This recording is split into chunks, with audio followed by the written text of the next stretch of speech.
Ladies and gentlemen, welcome to Murder Church. Get in here, get in your pews. We are coming right now, baby. Season 4, Murder Church, right now. Phil Spector murder trial. This is an interesting one. We're going to be diving into a very long one, it looks like. We're going to be here for a minute. Yeah, music mogul genius Phil Spector.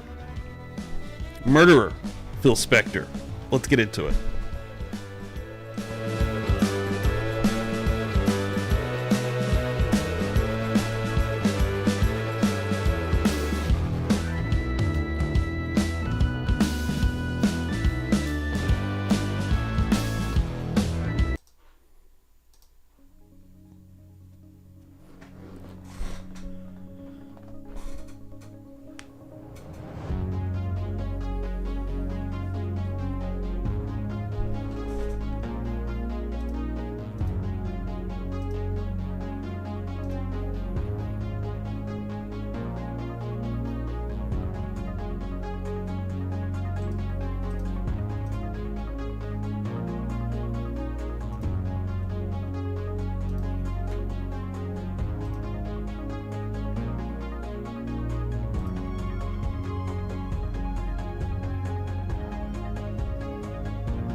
Let's rock. Ladies and gentlemen, what is happening? Murder Church is on the air. Welcome in here. Thanks for coming in. I appreciate it. Yeah, Sunday morning, 9 a.m. every Sunday. This is going to be our new job, our new deal right now, our new job. Yeah. Okay. Season 4 is going to be taking on Phil Spector. I was unfamiliar about this. I was unfamiliar about the man, Phil Spector. And I did a little bit of research yesterday. I watched a little bit of a short little doc that was on YouTube. And yeah, an American record producer, songwriter, best known for his innovative recording practices. And yeah, he was a millionaire by the time he was 21 years old. And honestly, incredibly successful. I mean, won Grammys. He's in the Rock and Roll Hall of Fame. Yeah, but also a convicted murderer. He had 2 different trials. So yeah, we're going to be going into one here that is on Court TV. This one is from 2007. And again, just kind of looking at what Court TV has here preferenced. Legendary music producer Phil Spector is accused of murdering actress Lana Clarkson. On Feral Friday, we looked at her just very briefly. I would imagine we'll dig just a little bit more into her as well as we move on through the episodes. And probably even on Feral Friday over on Kick, maybe watch some Lana Clarkson movies, right? Clarkson died of a gunshot through the mouth while seated in the foyer of Spector's mansion in 2003. The defense claims Clarkson was depressed about the demise of her career and shot herself. And I'm just reading a little bit more about this yesterday. I learned that Clarkson, her career was going kind of down. She was doing a lot more B movies, even some softcore type of movies, Cinemax style. And she ended up taking on a regular job. It seemed like she had a lot of spots throughout the 80s and into the 90s, maybe even the 70s. I may be misrepresenting that, but tons of TV spots, Three's Company, Wings, just episodic type of situation. She was never a regular, but also in movies as well. So around this time period, that in 2003 anyways, that she ended up meeting this man on this fateful night, she was working at a regular restaurant. I forget the name of the place, but it was a place in Hollywood where stars frequented. So she was probably looking for, maybe I can get in, talk to somebody, maybe get some work going on. And this night, she unfortunately met Phil Spector, and they ended up going back to his mansion. And yeah, the next thing we know, what we truly don't actually know is what really happened. We know that she ended up getting a gunshot wound through the mouth and dying. He says that she shot herself. He says that she came in here, and I brought her to the house, and she offed herself right here. What can I do? What am I going to do? But his security, his limo driver also believed, heard a pop, wasn't sure what it was, but a few moments later, here is Phil Spector holding a gun, telling him, I think that I've killed somebody. So, and there's also some odd stuff that I found. I guess that, of course he posted bail, so he was out during this. He was a millionaire, multimillionaire. So he started trying to play the media a little bit, that I've learned around this time period. Maybe his defense team as well. But he started making videos and posting them online, kind of giving his tale of events to try to spin the media a little bit. So this is an interesting, guys. Everyone in here right now, thank you so much. I appreciate the shit out of it. We're going to start rocking and rolling here. Everybody on X, I appreciate it also. We got some folks over on the old X machine. Let's see what you're doing over there. Hell yeah, a couple people over there. Appreciate it, guys. We're going to start rocking and rolling here. Let me just look in the chat here. Who's hanging out this morning? Kai hanging out. Defense Attorney Meow. CH. Drew Gambino. Jersey Jen coming through. Carrie 28 in the house as well. What is up, everybody? Pokemon Shelly out here. Wild Side. Yeah. We're not messing around. Joanne coming through. Gabby in the house. Sarah, aspiring court reporter in the house. Art with Viv in the house. Gabby in the house. Dizzy in the house. What is going on? And we got another, just a crazy Swifty Jen in the house also. Mrs. Krampus. We got a full house this morning is what we got, baby. We got a full house. We're going to throw some bells out there. Let's fucking go. CH knows. Suzanne coming through here also. Good morning. Once the bells toll, ladies and gentlemen, that is when we are ready to rock and roll. Thanks, mods, for coming through here and watching out this morning also. We're going to get started. I've got my coffee here, and, yeah, I think we're ready to go. I'm telling you like it is, baby. Those working. Let's see. I'm telling you like it is, baby. I'm sure they hear the bells. Do they hear the bells? They heard the damn bells.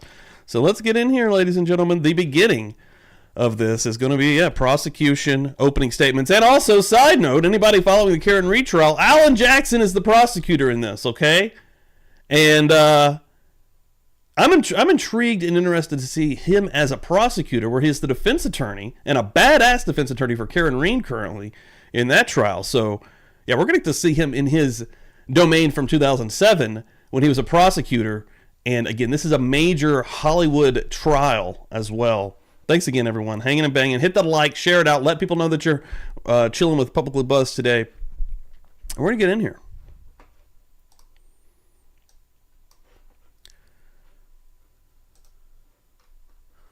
One second. Let me get the sound in here. Already hear Alan Jackson telling everybody good morning.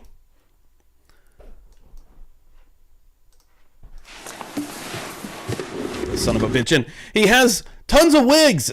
He's bald as hell. If you guys see like his actual mugshot, he looks kind of like the Crypt Keeper, quite fucking frankly. He's got a skullet rocking because he's bald as fuck, but he rocks some wigs. I had a hard time. It almost went with the picture where he has this insane curly fro type situation going on, just for comedy effect, quite frankly. But I went with a little bit more serious one. But it's hard because every one of these freaking wigs that he has is completely different. Like, he's not trying to go for a look. Or the same look, rather. He's going for a look, all right. Good morning, everybody. We've spent a lot of time over the last few days talking about what you've read about the case, what you've heard about the case, what you know, what you think you know about the case. Younger Jackson. This is my opportunity to talk with you for a few minutes about what we expect the evidence to show. The actual facts in this case to show. And that evidence, ladies and gentlemen, is going to paint a very, very clear picture. A picture of a man, Philip Spector, who when he's confronted with the 10 months, Joanne, let's fucking when he's go. Confronted with the right situation, turns sinister and deadly. The evidence is going to paint a picture of a man who on February 3rd, 2003, put a loaded pistol in Lana Clarkson's mouth, inside her mouth, and shot her to death. But to understand more fully, more globally, why Philip Spector would have done what he did, how Lana Clarkson fell victim to this man, you're going to be introduced to evidence of the defendant's very rich history of violence. A history of violence against women, a history of violence involving guns. Ladies and gentlemen, in other words, through the presentation of the evidence in this case, you're going to be introduced to the real Philip Spector. On February 3rd, 2003, at about 5 o'clock in the morning, a single gunshot cracked the silence of the normally very quiet community of Alhambra, California. That gunshot came from almost a palatial home. The trial's from 2007. The event happened 2003. Belonging to Philip Spector. A home perched on top of a hill, a home surrounded by trees, a home secluded off from the rest of the community. A home that Philip Spector has adorned the name The Castle. When that single gunshot rang out, Adriana D'Souza, a driver, a private driver who had been hired by Philip Spector to drive him earlier that evening, or the evening beforehand, sat in Philip Spector's Mercedes. He heard the shot, thinking that it was a falling branch or a snapping twig. He got out of that Mercedes and he walked around. The evidence will show, ladies and gentlemen, that within 2 minutes of that gunshot ringing out, Adriana D'Souza. Whoa, interesting. I'm just going to pop this up here. Again, I'm not ultimately familiar with this gentleman. Shiraz coming through here. What's going on this morning also? Happy Sunday, happy murder church. He was in a car accident, flew through the windshield, had like 600 stitches in the front and back of his head, nearly died, became a recluse after this event in 1974. Whoa, interesting. And again, I'm going to continue to dive a little bit. I did a little bit of research yesterday. I didn't do as much as I wanted. I wanted to do a couple of extra things for the show this morning, and unfortunately time got away from me.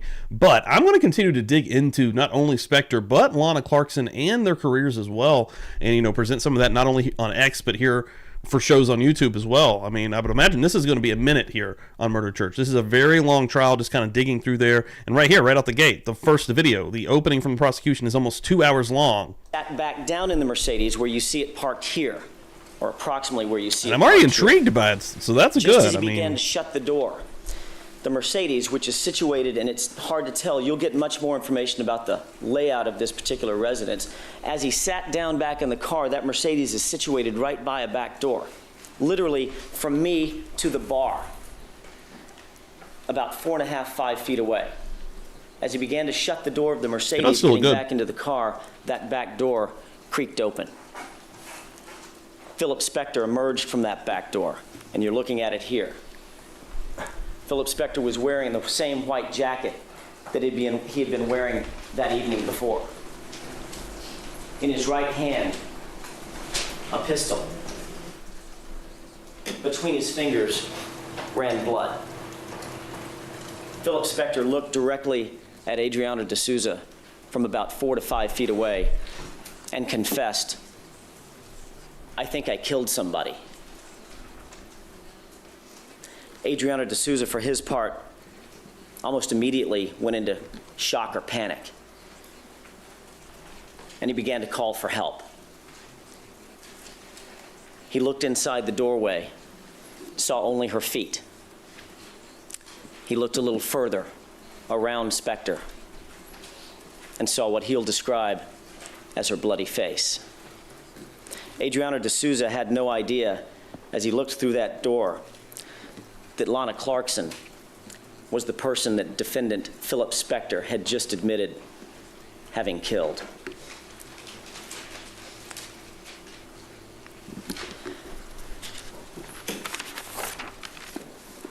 You're going to hear details, many details about that night, about that crime. I should say early morning, I guess. I get a picture of him here for Twitter. But that evidence is not going to be presented, ladies and gentlemen, in a vacuum. In order to give context to what happened on February 3rd, 2003, you're going to be introduced to evidence, as I talked about just a second ago, about the defendant's history of violence, about his pattern of violence with women, his history of losing his temper, his history of flying into rages, his history of pulling guns on unarmed women. The evidence will show, ladies and gentlemen, that Lana Clarkson fell victim to Philip Spector on February 3rd, 2003 at about 5 o'clock in the morning, but she was simply the last in a very long line of women who had been victimized by Philip Spector over the years.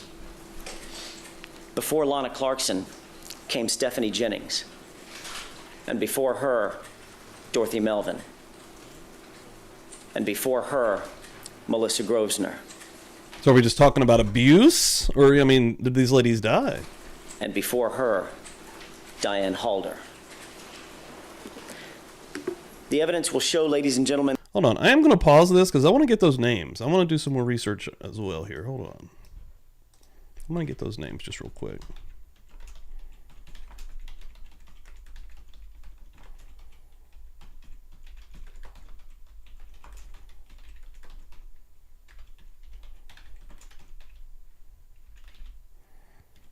I'm going to do a little bit of background that the research defendant over here. has a pattern. Those other stars, And that possibly? pattern began I'm to unfamiliar emerge all the way back to the late 1980s. You'll hear that each of these incidents is strikingly similar to the next. And through the evidence, ladies and gentlemen, you'll hear from the first four women. Lana Clarkson, however, will have to tell her story from the evidence and from the grave. Let's take a second and talk about Philip Spector's pattern with these women through the years. You're going to be introduced to Diane Ogden Halder. And you'll see on the graphic up to toward the right, there's a house depicted. Before the defendant, Philip Spector, lived in what he calls the castle in Alhambra. He calls his mansion the castle. Several other homes.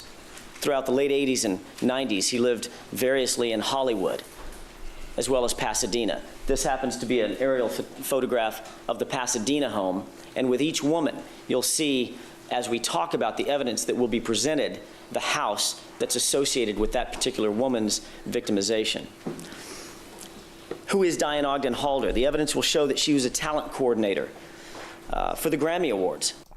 I don't have to do much research. Alan Jackson's going to tell me who these ladies are. In Los Angeles. She ran in some pretty haughty circles. Most of these women ran in some of the same circles that Philip Spector ran in.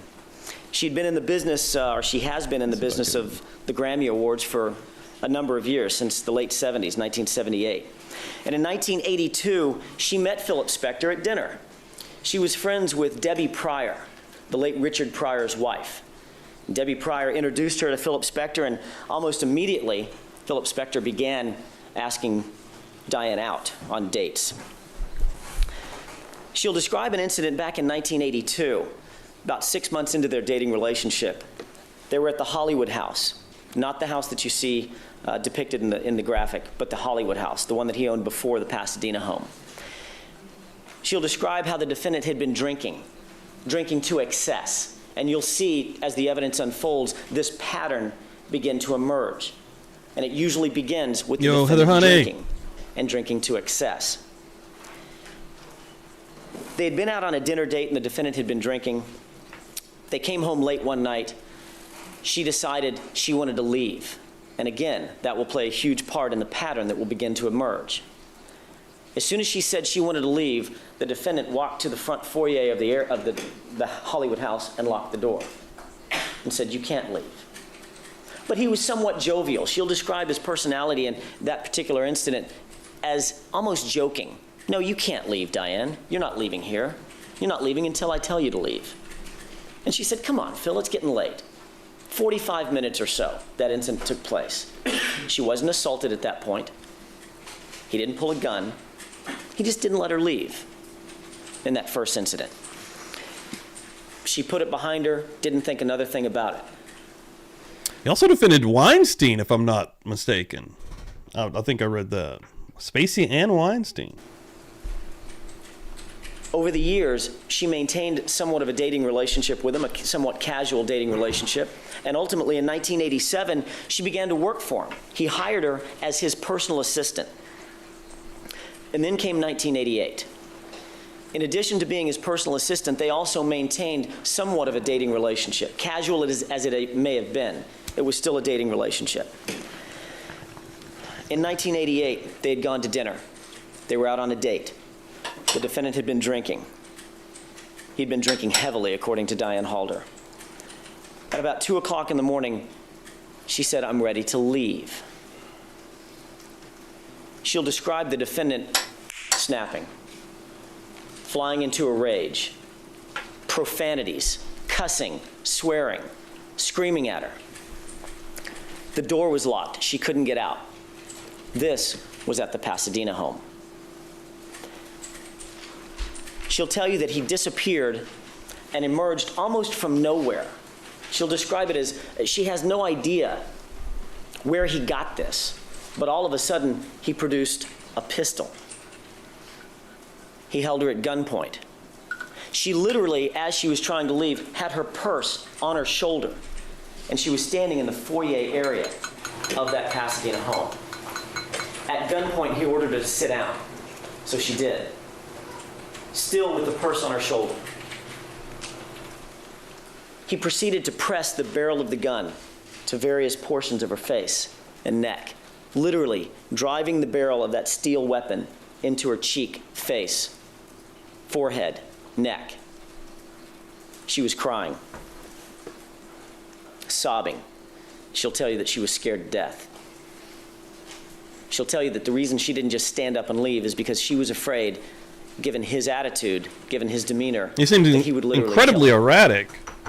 So he orders her to go upstairs. The bedrooms are upstairs. Ultimately, he ordered her to get in bed and lay down next to him. She'll describe how she did exactly what he said, followed his orders, followed his directions. And ultimately, because of the late hour, because of the fact he had been drinking, because of the fact she had been drinking that night, he lay down, she lay down, and the gun was laying on the mattress right next to him within arm's reach. She finally, at some point, she doesn't know when, fell off to sleep. The next morning, she'll describe Philip Spector as almost a different person. She'll tell you that she awoke, found him downstairs, and he acted like absolutely nothing had happened. She chalked There's a little kinky session there. What are you talking about? You don't like a little gunplay? What the fuck, it man? up, she'll tell you, to an anomaly. Something completely out of the blue, something completely out of the ordinary. She thought, that couldn't have been Phil Spector. That couldn't have been the man that I knew. You'll see as the witnesses testify in this case, this pattern continually emerging. And you'll see the pattern. It may be a little bit difficult for you to read from there. You'll see the pattern with minor differences look something like this. The defendant had been drinking that night. He had a romantic interest in her. They had a dating relationship or a previous dating relationship, casual as it may have been. He brought her back to the house. They were home, alone, nobody else around, nobody else in the house. When she I did pull one thing. Hold on. tried to leave, that was the catalyst that threw him into a rage. He produced a gun, pressed the barrel of the gun against her face, and forced her to spend the night.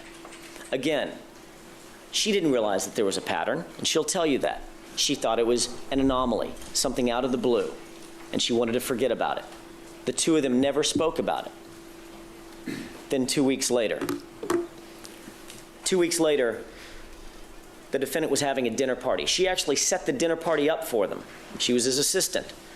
So she had guests come over to the Pasadena home. They had dinner, and the defendant began drinking and drinking and drinking.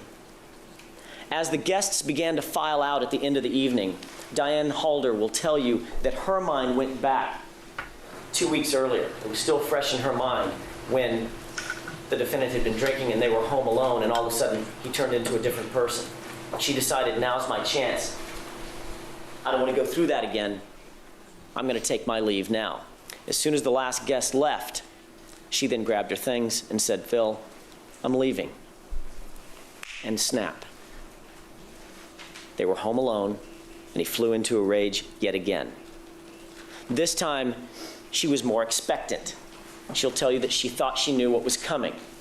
So she immediately made her way out the back door toward her car. She looks behind her and sees that Philip Spector is chasing her to the car, again, armed with a weapon, a gun.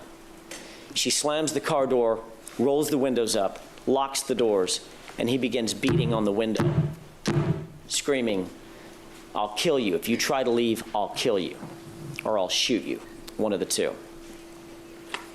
She presses the gas and drives away. Now, at the end of the driveway is a gigantic wrought iron gate.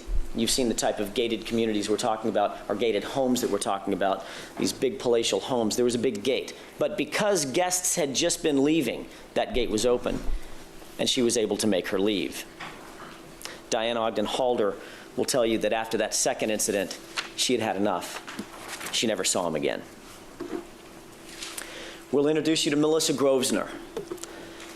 Melissa Grosvenor is now married with children. She lives out of state. Yeah, he worked with the Beatles. I was not surprised with after learning a little bit more about his career and what he's done. But yeah, he's worked with the Beatles in a lot. I mean, he basically invented like a certain sound in pop music that is what took off during that era. Like when I was looking through a little bit of his Wikipedia, he created something called the Wall of Sound. So, I mean, he's considered a genius in the music industry, which is, interesting, not unlike a lot of other industries where you can have people that are considered quote unquote geniuses of their field and still, have some really dark stuff back there. I mean, again, we're super early into this, folks, but lives a very affluent, comfortable lifestyle with her husband and kids. Learning a little by little. She'll tell you about the time when she met Philip Spector. At that time, she was living in New York. She no longer lives in New York. It was 1991. She was at a dinner party. Some of you may have heard the name Ahmet Ertegun. Ahmet Ertegun was a big, big record producer who has recently passed away. She met Philip Spector at that party. It was almost a meeting in passing. Yet Philip Spector then had his assistant track down who she was. He apparently liked her. The evidence will show that he began asking her out, and she began accepting. She'll tell you that at first he was charming enough, a nice enough guy, so they began a dating relationship. Keep in mind, she lived in New York. Philip Spector, you'll hear, at that time, in those years, kept two residences. His main residence was here in Los Angeles, in the Pasadena home. But when he would go to New York, which was often, and for long periods of time, he would keep a residence in one of the fancy hotels in downtown New York, maybe the Carlyle or the Plaza. In 1992, after they had been dating for several months, and it may have been this bi-coastal type of dating relationship where they would see each other when they were in the same place. In 1992, for the first time, he asked Melissa to come out to California to see him. Come visit me at the Pasadena residence. I'll get you a hotel room. It'll be fine. No problem. She thought, well, I've got my own hotel. I'll have my freedom. I can come and go as I please. That sounds like a lot of fun. So she took him up on it, and he flew her out. The night she got here in 1992, the night she got to Los Angeles, she dropped off her things at her hotel. She immediately went over to have dinner with Philip Spector. He took her out to the Beverly Hills Hotel, and they had dinner. He began drinking, drink after drink after drink, to the point, she will tell you, that he began to slur his speech. His gait became unsteady. He looked like he was getting intoxicated. Finally, after dinner and drinking, they went back to the Pasadena home. It was late in the evening. And keep in mind, she's 3 hours later. Her body is telling her 3 hours later than it was here. She'll tell you she believes it was 1 or 2 in the morning, and of course she felt like it was 3 or 4 or 5 in the morning, her time. She hadn't slept all night and she was exhausted. She wanted to leave. She'll tell you that Philip Spector turned his back when she said she wanted to leave, turned his back and walked out of the room. Didn't say a word. Not a word.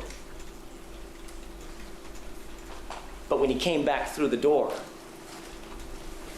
he had a pistol in his hand, his arm was outstretched, and he was driving straight for her face with the gun. She was in what she considers to be a great room, and she doesn't know the Pasadena house very well, but she says she recalls it being some kind of a big room with big couches, maybe a large fireplace, and an overstuffed chair.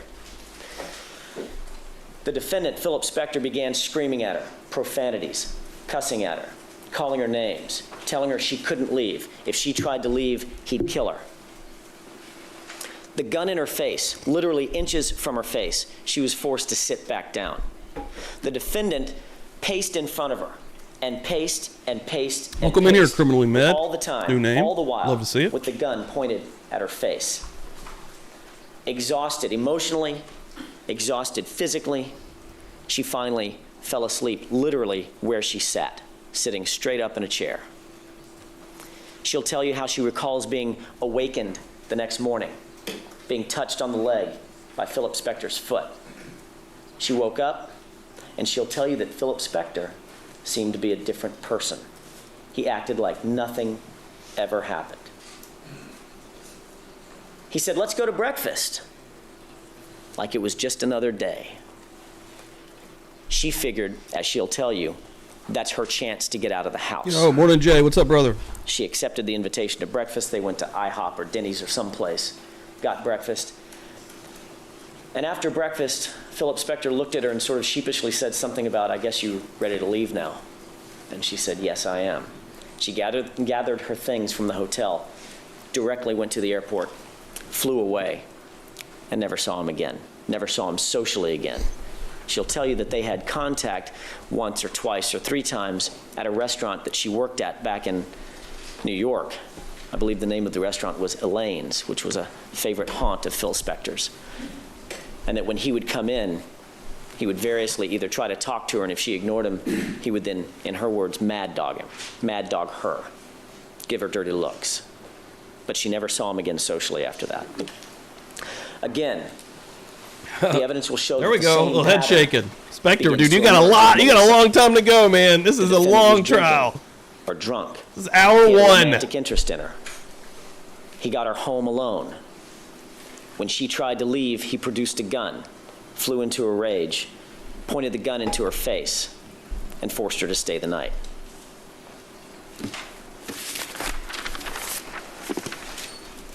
You'll meet Dorothy Melvin. Dorothy Melvin used to be Joan Rivers' personal manager. I told you there were going to be some people that you'd meet that used to run in pretty haughty circles, used to live pretty affluent lifestyles. These are the people that Philip Spector socialized with. He met Dorothy Melvin back in 1989. Almost immediately began asking her out. And they maintained somewhat of a casual dating relationship for several years. And she'll be honest and tell you, in her honest opinion, she thought that Phil Spector was a very charming guy. He could be very nice. And that's what underscored their dating relationship for a long while. She had never been to his home, however. Never. In 1993, several years after they had met and during the course of their dating relationship, she was out here in California. Now, Dorothy Melvin had her own bi-coastal lifestyle. She lived in New York part-time because she was Joan Rivers' manager, and Joan Rivers lives in New York, or at least has a home in New York.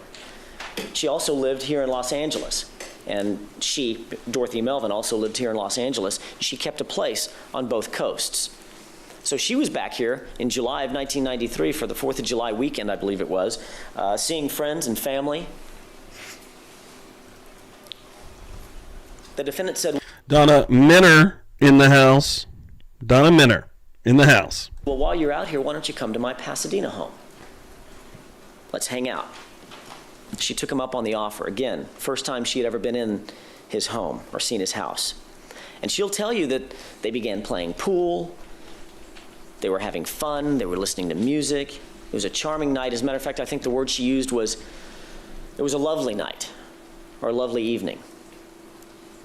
But she'll tell you that Philip Spector polished off throughout the evening almost an entire fifth of vodka or some alcohol. He was drinking, drink after drink after drink after drink. And she noticed that he began to get drunk. And he began to slur his speech. Began to get unsteady on his feet. And at some point throughout the evening, it got late, into the wee hours of the morning, she just fell asleep on the couch. She was downstairs and completely exhausted, fell asleep on the couch. She didn't try to leave. She just fell asleep on the couch. So she woke up the next morning, and she'll tell you that she looked around for Phil Spector. She couldn't find him in the living room, in the foyer area, in the kitchen. She couldn't find him. She walked out the back door toward what can be described as a motor court.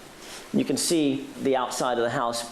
To the right of that picture is, I believe, where the back door, the rear door is, that she indicates she went outside. Again, she's not familiar with the home either. She had never been there before. And she walks out to a very strange sight. She sees Philip Spector standing outside, broad daylight, wearing a shoulder holster, pointing a pistol at her car. She turns around and says, "Philip, what are you doing?"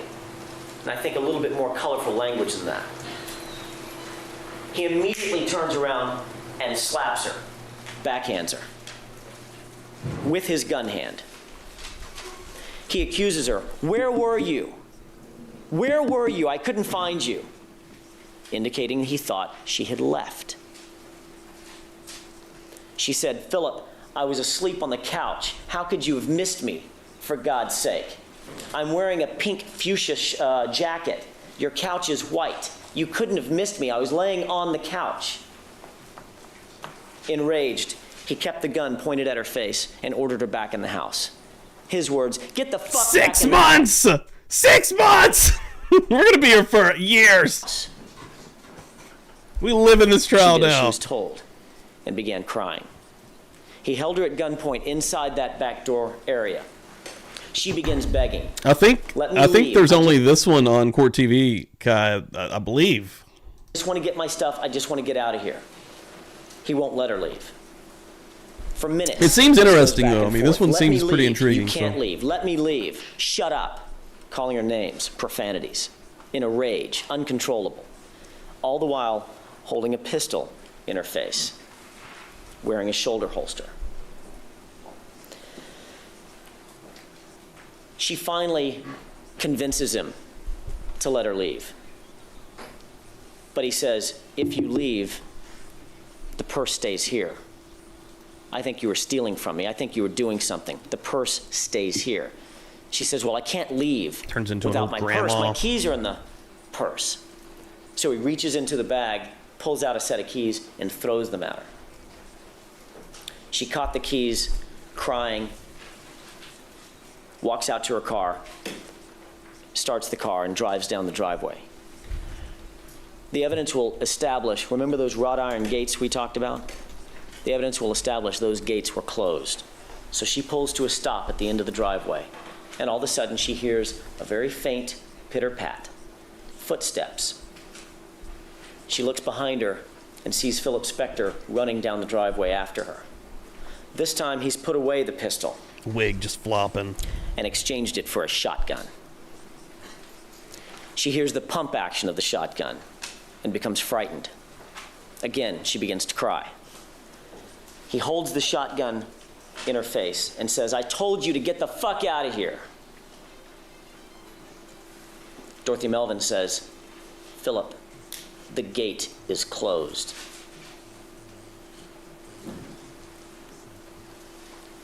He said, "Oh, okay." Opens the gate, and as soon as he did, let me back up for a second. He said, "Oh, okay, I'll open the gate.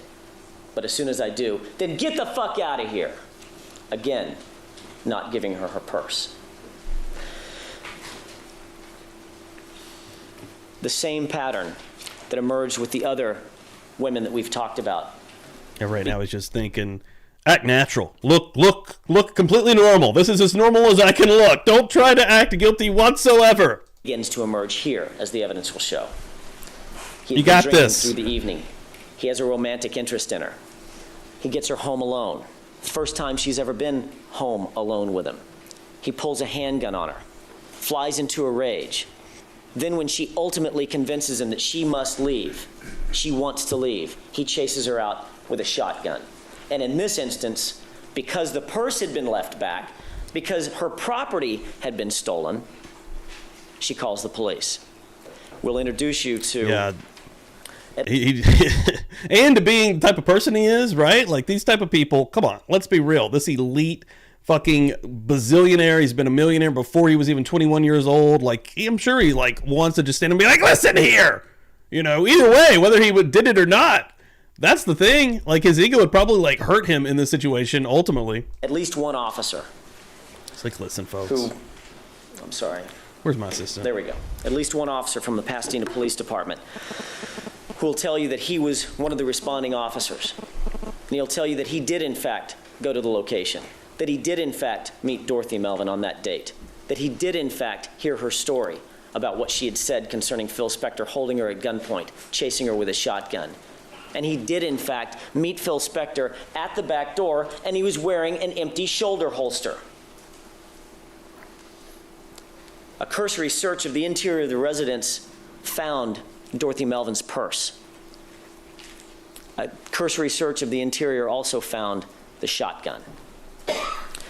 Now keep in mind, Dorothy Melvin will tell you, I was Joan Rivers' manager.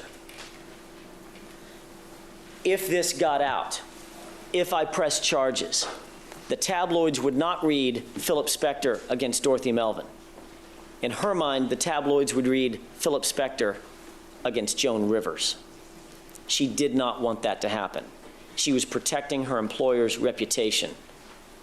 She decided, get my stuff back. All I care about is getting my passport back, Joan Rivers' passport back, my purse, the stuff that's in my purse. All I care about is getting my stuff and getting out of here. She should have just called Joan Rivers and be like, this guy has the purse, has the passport. She's like, oh, I'm going over there right now. I don't think so. So the police conceded. Joan Rivers comes over. Stone Cold Stunner. She drove away, and she never saw him again. Pops off, flies in the air.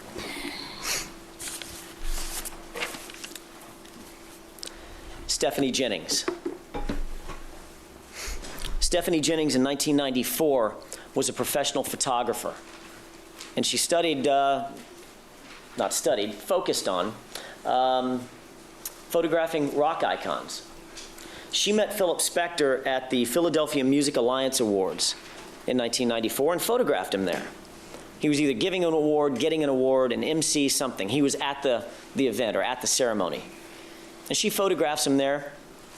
And a couple of months later, she's in New York at a restaurant, and she sees Spector sitting across the table, or rather sitting across the restaurant. She gets up from her table and walks over and reintroduces herself.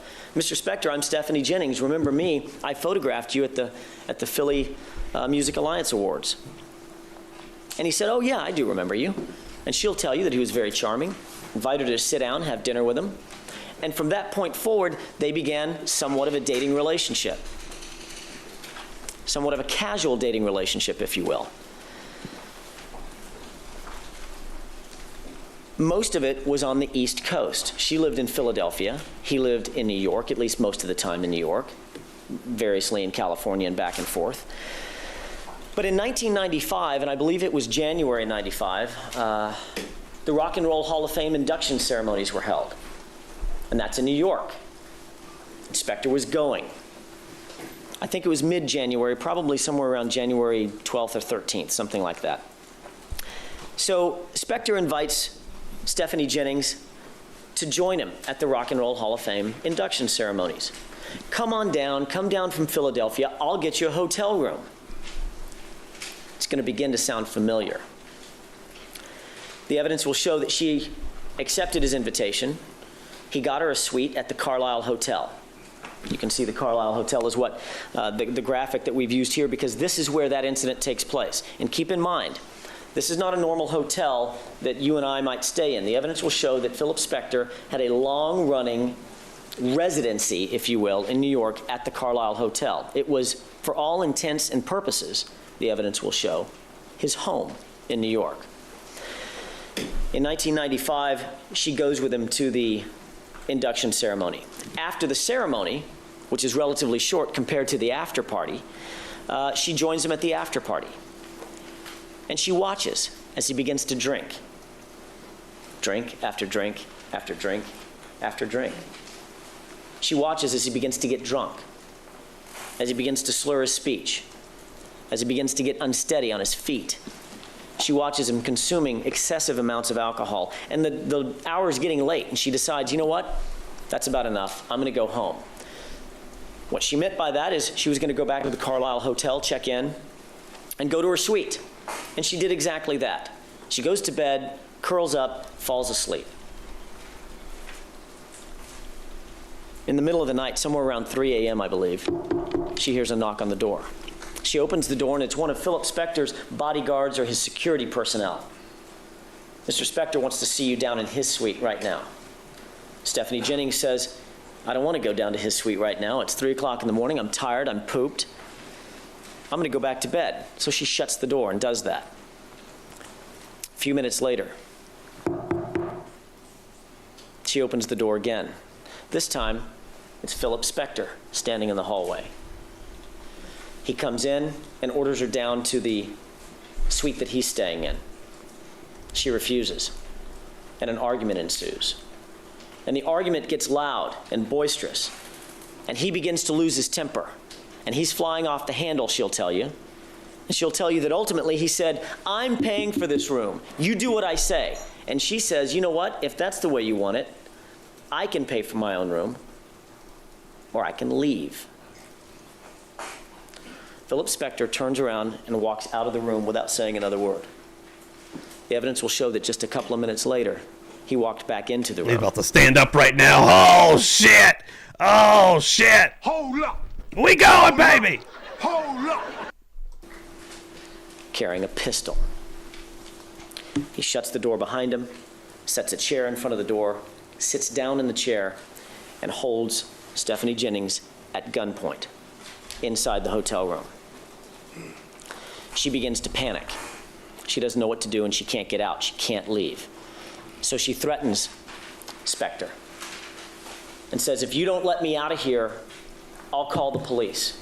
So Spector calls her bluff. Call the police. Shit. You'll be introduced to custodians of records from New York.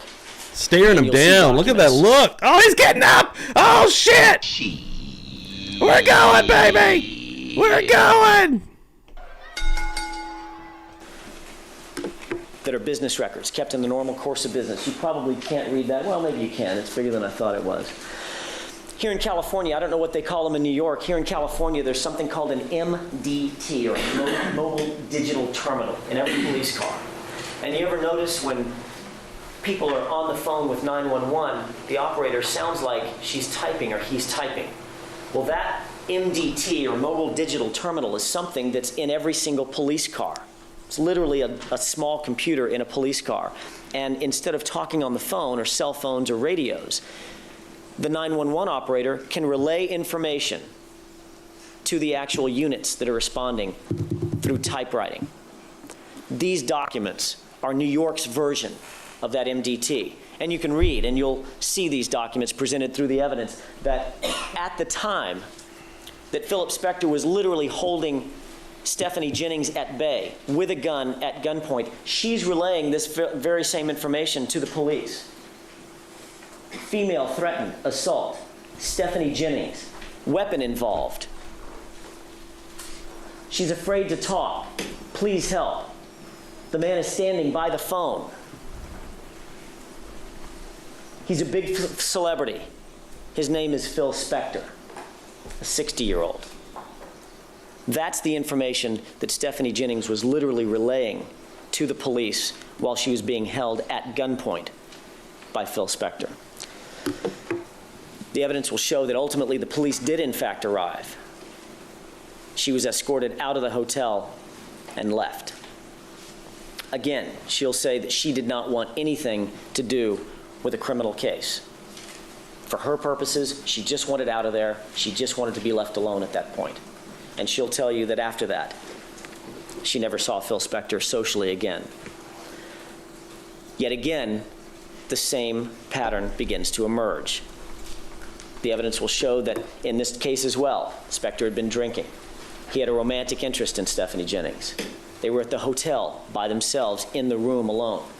When she tried to leave, he flew into a rage and he held her at gunpoint. You'll see through the evidence, ladies and gentlemen, that this pattern repeats itself. That look, y'all. Wow. Over and over again. You'll see through the evidence that it repeats itself on February 2nd and 3rd, 2003. He's like, I've had just about enough of this shit right here. Are we ready to go? We can't, you're not gonna let me leave? Pattern begins to emerge with Lana Clarkson.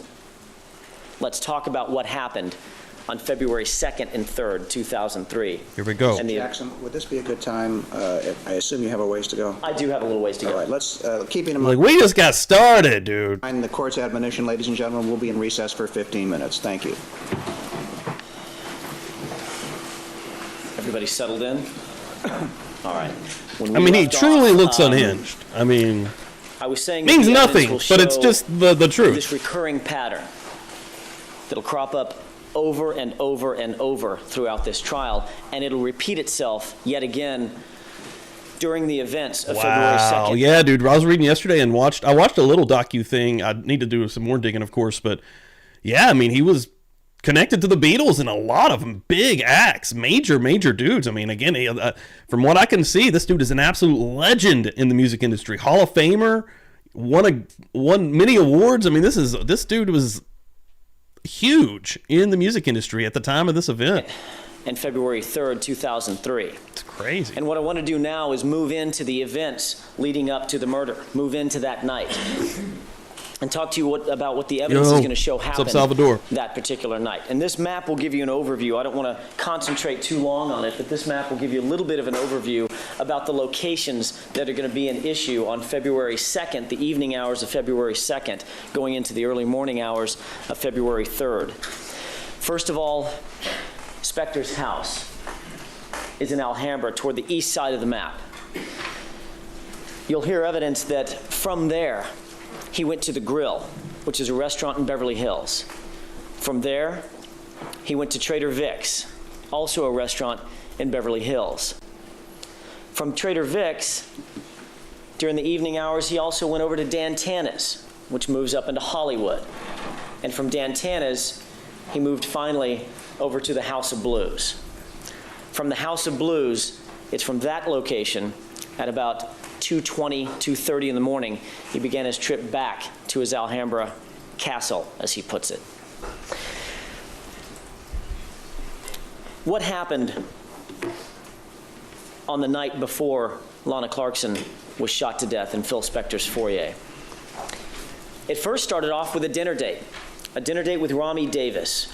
Rami Davis was a friend of Phil Spector's from high school, and they had reunited, if you will, at a reunion, at a high school reunion. Dude, before I go, I made more than a few trips with that, and I did it, but I remember everything's so easy now. But yes, the printing out the actual instructions on paper and following them as you're driving, looking for signs. Craziness. And thanks everyone for hanging out here this morning. Usually a nightly show, but yeah, thank you so much. Appreciate the shit out of it. Oh God, Bonnie Bailey coming out the gate. $5 passing the plate this morning here on Murder Church. Thank you so much. I'll be right back, guys. Become friends and basically dinner date buddies. But I think Rami Davis will tell you that there was not a romantic interest between the two of them. They were friends. She considered him his guy friend. He considered her his lady friend. They had dinners here and there. They got along well. But it was a platonic relationship. It wasn't a deep-seated romantic involvement. He picked her up about 7:30 in Studio City at her location, at her house. And he employed the services of Adriano D'Souza, a private driver who he had hired for the night. Phil Spector, had hired for the night. Phil Spector had a relatively new, as a matter of fact, I think it may have been a brand new S-Class Mercedes that he used for his get-around town car. And Adriano D'Souza was commissioned with the task of driving that car for Phil Spector and his guests that night, the first of them being Rami Davis. Picked her up about 7:30 and took her over to the Grill to have dinner. Relatively early dinner, 7:30, 7:45, something like that. And they ordered dinner, and they also ordered drinks. And the evidence will establish throughout the course of the night how much Phil Spector had to drink, how much he ordered in terms of alcohol that night. So they had dinner and drinks there. Rami Davis will tell you that she has very, very early morning hours that she has to keep. So by 10 o'clock, she was pooped out. She wanted to go home. She did exactly that. She said, hey, Phil, I'm ready to go home. Can you have your driver drop me off? He said, sure, I'll take you back. So he then takes the Mercedes, driven by Adriana D'Souza, and drives Rami Davis back to her location, back to her home in Studio City. However, before he left that night, he made contact with Kathy Sullivan. Kathy Sullivan worked at the grill. She was a waitress. Their relationship goes back about 5 years, their friendship. And she'll tell you, as a matter of fact, she's extremely sensitive about this fact. She'll tell you that she, in fact, wants to make it very, very clear that she was not romantically involved with Philip Spector. They were merely friends. They had met each other through other friends, and she and a couple of her girlfriends used to go out with Philip Spector. They would have dinner sometimes. They would go to the House of Blues sometimes, things of that nature. But it was not a romantic involvement. And Kathy Sullivan's very clear about that. She'll tell you that he saw her, or she saw him actually, I think, at dinner with her lady friend, with his lady friend, Rami Davis, and walked over and said hello. And during the course of the evening, Spector asked her, hey, do you want to go have a drink after you get off work? I'm going to take Rami home. You want to go grab a drink? She said, well, you know, I don't know, let me check. And he may have invited even others to go with, but the others declined. She accepted the invitation. She said, sure. You know what? I get off in just a little while. It's 10:45, something like that. I'll go with you to have a drink over at Trader Vic's. And he says, great, I'll come back after dropping off Rami, and I'll pick you up. So he does exactly that. By 11 o'clock, they end up, Kathy Sullivan and Phil Spector, end up over at Trader Vic's. Spector immediately ordered a Navy grog. And you'll hear from the management over at Trader Vic's, maybe a bartender, what a Navy grog is made out of. And I don't know what the recipe is. It's a specialty drink at Trader Vic's, and they're the only ones that make it. But what they will tell you, and what the evidence will show, is that each Navy grog contains not one, not two, but 3 full shots of rum. Never heard of a Navy grog before. In each Navy grog. He had 2 that night there. For her part, Kathy Sullivan, I think, ordered amaretto sours, and I don't know what's in that either, but somebody would use the word, I'm sure, frou-frou drink. I would never say that, but somebody might. But Kathy apparently had a taste for that particular drink that night, and while Phil Spector was drinking his Navy grogs, she was drinking amaretto sours. It's getting close to midnight now. Spector says, you know what? You haven't eaten tonight, have you? And Kathy says, don't worry about it. I'm not that hungry. I just, you know, I'm getting tired. Come on, I'll feed you. Let's go over to Dan Tana's. She thinks, okay, all right, one more drink over at Dan Tana's, that's fine. Maybe a salad or something to eat. Kathy Sullivan had her car parked close to the grill where she had been working that night. Instead of driving all the way to Hollywood, which is where she lives, and then going to Dan Tana's, it made no sense to her, so she said, you know what, let me pick my car up, and I'll take my car to my house. Just follow me to my house. We'll drop the car off, and I'll... 3 different kinds of rum in this one that I just showed you. Wow. Get in your car. We'll go to Dan Tana's.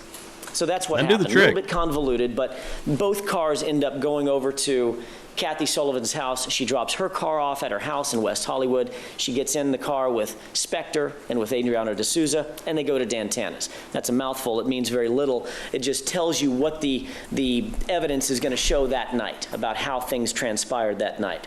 So now Kathy Sullivan is without a car, and they're at Dan Tana's together. As soon as they arrived at Dan Tana's, Philip Spector ordered another Navy grog. You'll hear from the employees at Dan Tana's. Manuel Quadra is one. I think Craig Suker is another who used to work there. Bartenders and waiters, and they said, what's a Navy grog? They didn't know how to make it. They didn't know what it was, but that's what Mr. Spector wanted that night. He settled for a plain daiquiri, again, a rum drink, but that's what he got instead of the Navy grog, and Kathy Sullivan will tell you that she got another amaretto sour.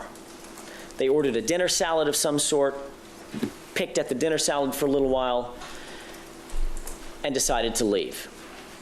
As a matter of fact, I believe Miss Jennings will, Miss Sullivan will tell you that during the course of the dinner at Dan Tana's, there was yet a second round of drinks ordered. a second daiquiri, a second amaretto sour. As they began to leave Dantana's, Spector had yet another idea. Let's go to the House of Blues. At this point, Kathy Sullivan will tell you she was absolutely exhausted. She didn't want to go to the House of Blues. She didn't feel, in her words, she didn't feel made up enough to go to the House of Blues. She had been working all night at the grill, on her feet all night. She hadn't changed clothes, hadn't showered, hadn't cleaned up. But she figured, you know what? The House of Blues is going to be closed anyway.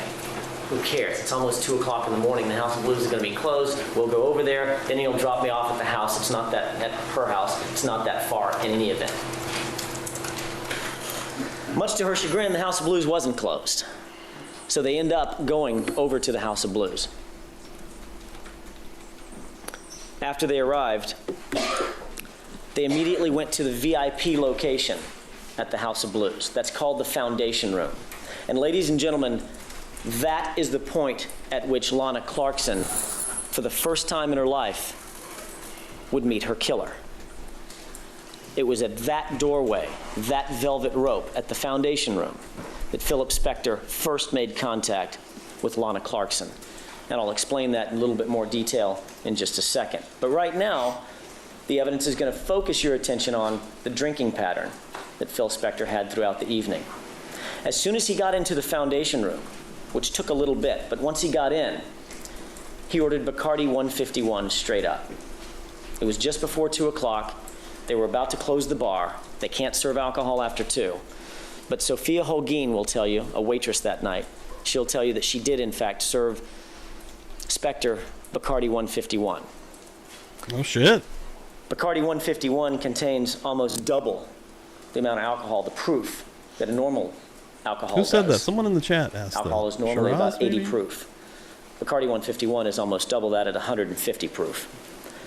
That was his single drink at the House of Blues.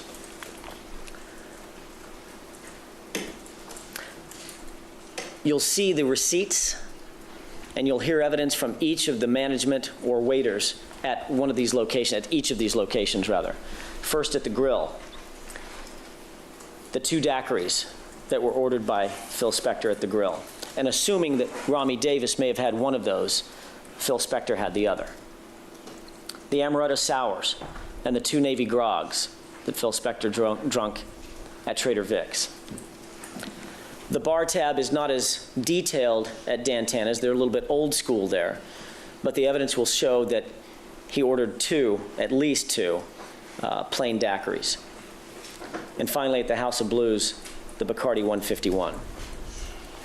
Throughout the course of the night, ladies and gentlemen, the evidence will show that Phil Spector ordered somewhere in the neighborhood of 10 separate drinks worth of alcohol that night. At the grill, a drink. At Trader Vic's, 2 drinks, but each containing 3 shots of alcohol. At Dantana's, 2 drinks. At House of Blues, 1 drink. But arguably, the drink at the House of Blues containing twice the alcohol that a normal drink does. There's no question as to his state of sobriety. There will be no question based on the evidence as to his state of sobriety throughout that evening. I told you that it was at the Foundation Room that Lana Clarkson first made contact with and met Phil Spector. You'll see from documents, business records, that she was in fact the Foundation Room door hostess. That was her job. She punched in at about 6 o'clock that evening, punched out about 2:20 or so. And when she punched out, ultimately she left with Phil Spector. And we'll get to the details of that in just a second. How is it that they met? And what will be the evidence that shows that they had never met before? One of the most powerful pieces of evidence is that Lana Clarkson thought Phil Spector was a woman. He walked up and said, with Kathy Sullivan, and said, I want to go in the Foundation Room. Of course, she's working door security at the Foundation Room, and only VIPs get in. She'd been working at the House of Blues for about 6 weeks or so. So she said, I'm sorry, sir, you're not on the list. We've all either heard that or we know someone who's heard that famous line by door personnel, you're not on the list. I think we all kind of live our lives not being on the list. And Phil Spector then recites the mantra of the would-be rich and famous, "Do you know who I am?" Oh, God. That's now that is the Google me! That's what that is now, actually. Oh, having flashbacks. I'm having flashbacks! Sure don't. And he said, "I'm Phil Spector." And she said, "Oh, I'm sorry, Mrs. Spector." And he said, "No, Phil Spector." And she said, "Oh, I'm so sorry, sir. I don't know." Lord, it's getting worse. His ego is just getting trampled. By Euphrates Lalandres, or one of the other employees of the House of Blues. And it was explained to her. I think I can see why he was so fucking angry that night, right? Like, everyone's just disrespecting the fuck out of me! Ah! Very clearly. I know you don't Never go recognize this full guy. Phil Spector, that's what I He's just did Phil there. Spector. Treat him like you would treat Dan Aykroyd. Treat him like gold. The evidence will show that told Lana Clarkson exactly who Phil Spector was and how he was to be treated. Dan Aykroyd, as some of you, or maybe all of you know, the evidence will show. From the movie Ghostbusters. And we all love Ghostbusters, folks, don't we? So she now had her orders on how to treat Phil Spector. He was escorted into the foundation room, and she immediately began to fawn over him. "Is there anything I can get you, Mr. Spector? I'm sorry for the confusion. If you need anything, please come to me. My name is Lana. I'll be glad to help you with anything you need. If you need a drink, we'll take care of that. What else do you need? Are the pillows fluffed enough?" Etc. She began to fawn over him. And not knowing who he was, not knowing who she was, the evidence will suggest that he began to flirt with her. At one point, according to Sophia Holguin, they were having a conversation, and Phil Spector actually said, "You know what, Lana, just sit down here next to me. Just sit down and have a drink." And she said, "Oh, I can't have a drink with you, I'm working." And he said, "Sit down and have a drink." Of course, the evidence will show that she thought at this point she needed to treat him like an owner. If an owner says, "Sit down and have a drink," she needs to check on that. So she calls on the radio and says, "Hey, Philip Spector is asking me to sit down and have a drink. Am I allowed to do that?" She calls a manager. The manager says, "No, you're on duty." She said, "Mr. Spector, I'm sorry. I can't drink with you." The evidence will show that he said, "Well, maybe later then." That was the contact that Philip Spector and Lana Clarkson had at the foundation room on the night of her death, on the morning of her death. I'm not going to lie. I figured there for a second, once she made that call, of course, sit down with Phil Spector. Props for that, that's...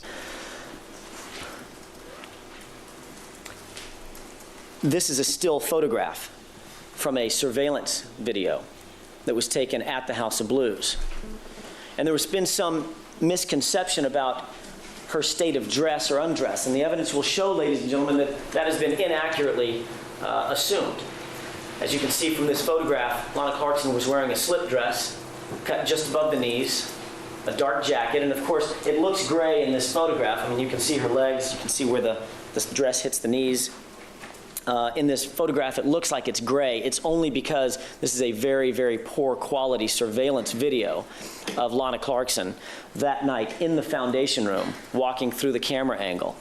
That dress is actually black. It shows up gray on this, but the evidence will show that dress, that slip dress, is nylon. It's actually black. It's as black as her jacket is.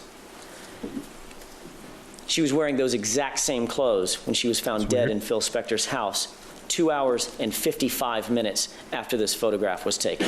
Yeah, it all happens insanely fast. Like, they get back to his castle, the mansion, at 3 and by 5. I think it's happened. She's also depicted in this still photograph of the outside surveillance camera. In this photograph, you can see she's the taller of the two individuals. Phil Spector is the shorter of the two, as she walks out toward the Mercedes. And again, there's some... It looks like Mr. Spector is wearing all white. In actuality, the jacket that he's wearing is white. The pants he's wearing are black. They look white on this particular video, and you'll hear evidence from Adriano de Souza that even his photograph, he was wearing a complete black suit that night. Yeah, that night, his Laura. Suit turns out miscolored or grayish or whitish on this overexposed surveillance video. But that is Lana Clarkson escorting Phil Spector down to his car. You may be able to see the time on the bottom right. 2:23 in the morning, just before 2:30 in the morning. Adriana D'Souza will tell you that when they got down to the car, ladies and gentlemen, Philip Spector began insisting that Lana Clarkson come home with him. Come back to my castle. I want to show you the castle. I have a castle in Alhambra. You got to see the castle. Come back to the castle. Have one drink with me back at the castle. Lana Clarkson's response was pretty consistent down at the car. No, no, I got to work tomorrow. It's late. No, I don't know. No, thank you, but no.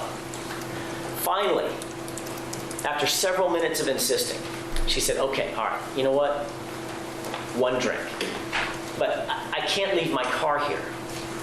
Adriana D'Souza will tell you that she was insistent. I cannot leave my car in the parking structure.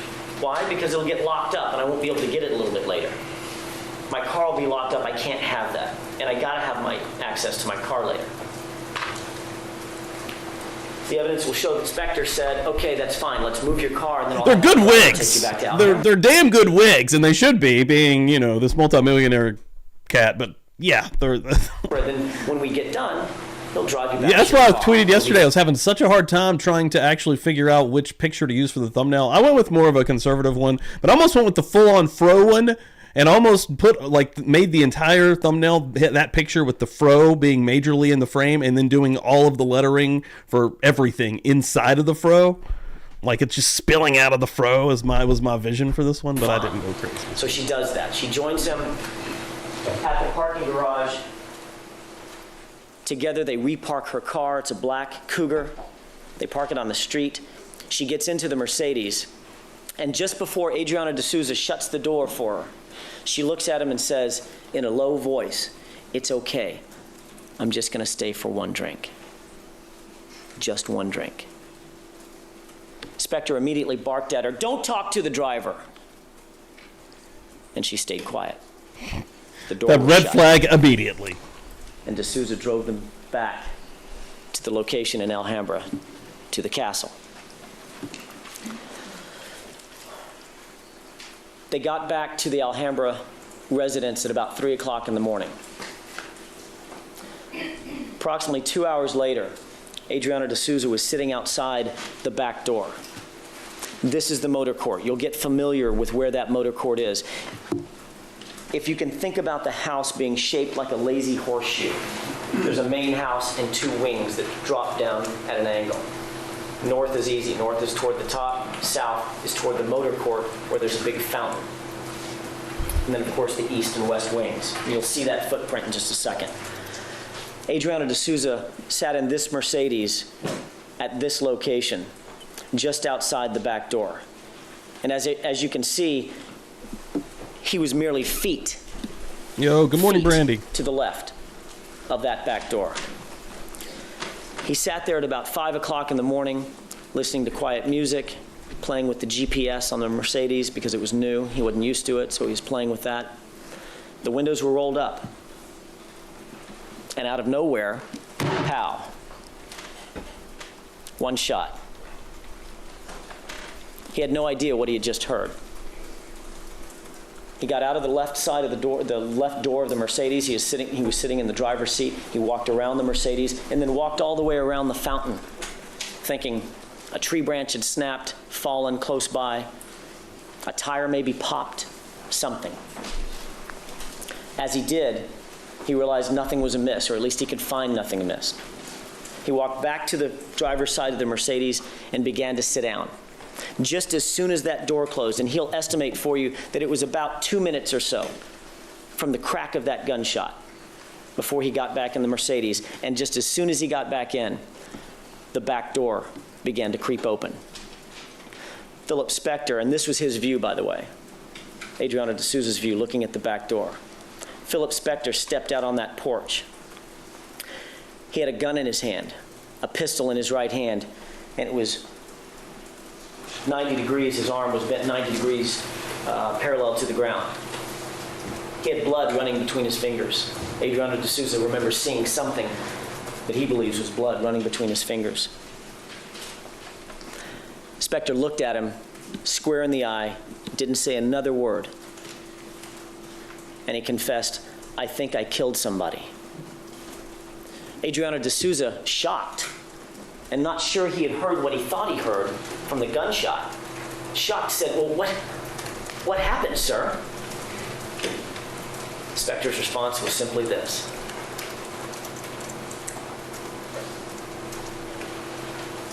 a shrug. He then turned around and stared back into the house, staring at Lana Clarkson's body. Adriano D'Souza looked around Spector. And you'll see from the graphic image that I've put on the overhead right now, this is not to scale, but it's pretty close to what Adriano D'Souza describes the positioning of everybody being. As Spector stood in that doorway, D'Souza looked around him. Her feet, that's all he could see at first, stretched down. Then he looked a little further, and he'll describe to you what he saw, which was her face, bloody. D'Souza immediately leapt into action, immediately panicked, and started calling for help. His first call, he'll tell you he was so panicked and panic-stricken that his first call, he couldn't even dial 911. He just dialed the speed dial on his phone, which was to Michelle Blaine. Michelle Blaine, you'll hear, was Philip Spector's personal assistant. Philip Spector didn't call Adriano D'Souza and say, "Come drive for me tonight." That was never done. Adriano D'Souza didn't call Spector to make sure that he had the proper times. That was never done. All liaison between Spector and D'Souza, and Spector and anybody else for that matter, was done through Michelle Blaine. He had her on speed dial, and that was what he called. And this is the call, or the recording of the call that he made to Michelle Blaine.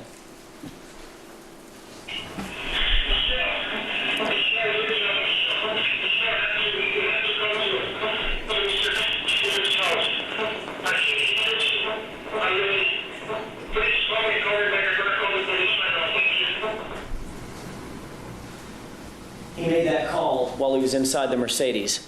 Adriano D'Souza will tell you that he was so panic-stricken, he had the keys to the car either in his hands or they were still in the ignition, one of the two, and he began to run down the driveway. Couldn't really make anything out of that He car. literally began to run away from the car that could take him down the driveway. He got 10 or 20 feet and realized, I just left the car. So he turns on his heel, runs back to the car, jumps in the car, slams the door, and drives down to the end of the driveway. He'll tell you that he was scared. He didn't want to go back up to the house. He drove down to the end of the driveway to make sure that he had the address correct. Even though he had been to the location several times, he wasn't sure of the actual address, the street address, but he knew it was posted down below at the mouth of the driveway. So that's where he was when he called Michelle. As soon as he hung the phone up from calling Michelle and leaving this message, this frantic message, he then called 911. This is his call. Can we stop that, Sudi? We may have to start this over. I want to leave you with something as you listen to this. This is a CHP call. The evidence will show in Los Angeles County, whenever you call 911 from a cell phone, there is in place certain computer protocols. Cell phone 911 calls always start with CHP, no matter where you are. Then if the California Highway Patrol determines that in fact the call needs to be redirected to a local agency, they'll do that. That's what happened in this case. 911 call was originally to CHP. Then there's a transfer call to the Alhambra Police Department. Now on this tape, you'll also hear at the very end of it some very distinct bleed over. That's not transcribed. The bleed over is a different conversation. The conversation that you will be introduced to through the evidence is the conversation between the 911 operators and Adriano D'Souza. Okay? Whenever you're ready.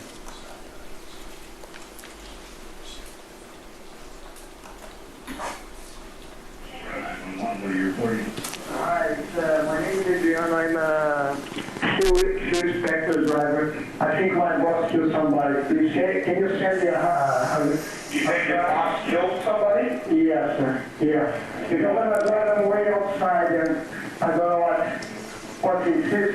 Okay, where are you at? It's 1700 Grandview Drive, please. 1700 Grandview? Yes. And why do you believe he may have killed somebody? Because you have a lady on the floor and he has a gun in his hand. Okay, stay on the line. Do not hang up. I mean, good on this guy for calling the police, right? I mean, you almost think he'd probably be too freaked out. I mean, this dude's a powerful dude. You never know what's going to happen. So this guy at least was like, all right, I'm calling the fucking cops. You're in Glendale? No, I'm on the younger. It's 1700 Grandview Drive.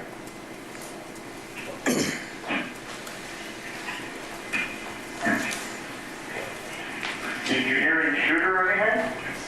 Yeah, I need like a noise and then he opened the door and I think I killed her. And then I'm outside the castle. Okay, stay on the line. Do not hang up.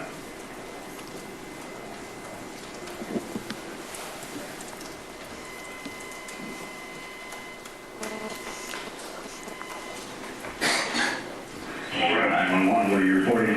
Hi, my name is Adrian. I'm That's the same thing. Shoe Spector driver. I think my boss just...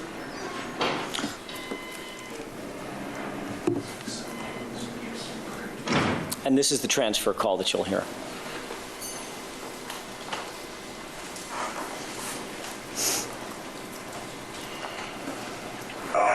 Receipt. You got a transfer from an address of 1700 Grandview Drive. We're reporting that the executive boss just shot and killed a woman. He heard the shot and he said there's a woman lying on the floor and his boss told him he thinks he killed her. Okay, and is this like a house? It is a business. Business? Yeah. I'll bring him online. He's calling from cell phone 310-488-5548. Okay, hello? He's on. Sir? Yeah. Okay, what happened? Oh my God, yeah. Oh, okay, so you want someone? Yeah, I think so. Oh, did you give her the shot? Yeah, I had the shot outside. Then I go outside again because I don't know what... Is it business or resident? No, it's a resident. Okay.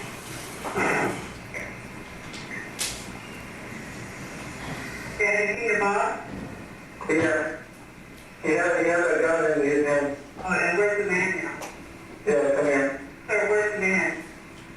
The man with the gun, where is he? Oh, it's trying to be careful because I go outside. I'm afraid to go inside here. I saw him with the gun. Yeah, I saw him with the gun.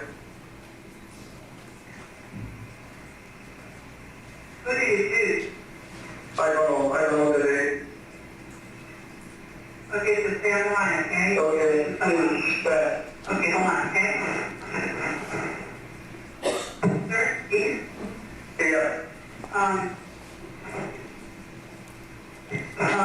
You said that's your boss. Okay. Yeah. I'm his driver. Oh, you're his driver? Yeah, I'm his driver. What's he driving? His taxi? I'm sorry? I'm sorry, what's he driving? I'm driving Mercedes. What's he driving to do? Oh my God. We follow that. Okay. Okay. So, possible suspect, you're considering a suspect, you drive to the castle. No, I'm a private driver. I think you heard one shot. Adrian. And stated he saw his possible and possibly shot at you. That's exactly. He went to start Grandview. Shoot, Spector. Spector. Yeah. Still Inspector? Oh my God. It is hard to understand him, but... Yeah. S-E-A-L? P-H-I-L. P-H-I-L. Is he Asian or white or? Sorry? Is he male, white or Asian? Is he an Asian person, a Hispanic person or a white person? No, it's a white person. And he said he's Phil, P-H-I-L? Yeah, P-H-I-L. Oh, Phil. Phil, yeah. Phil Spector? Okay. Yeah.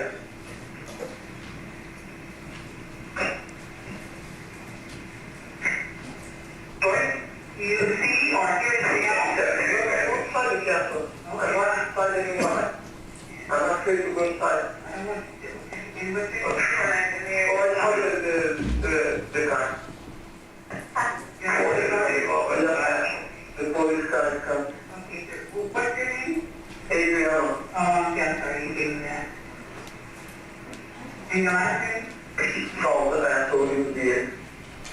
Okay, and your phone number is 310-488-5948? Yes. Okay, has he contacted you? Oh. You see, you saw the policeman? No, he's coming home. Okay.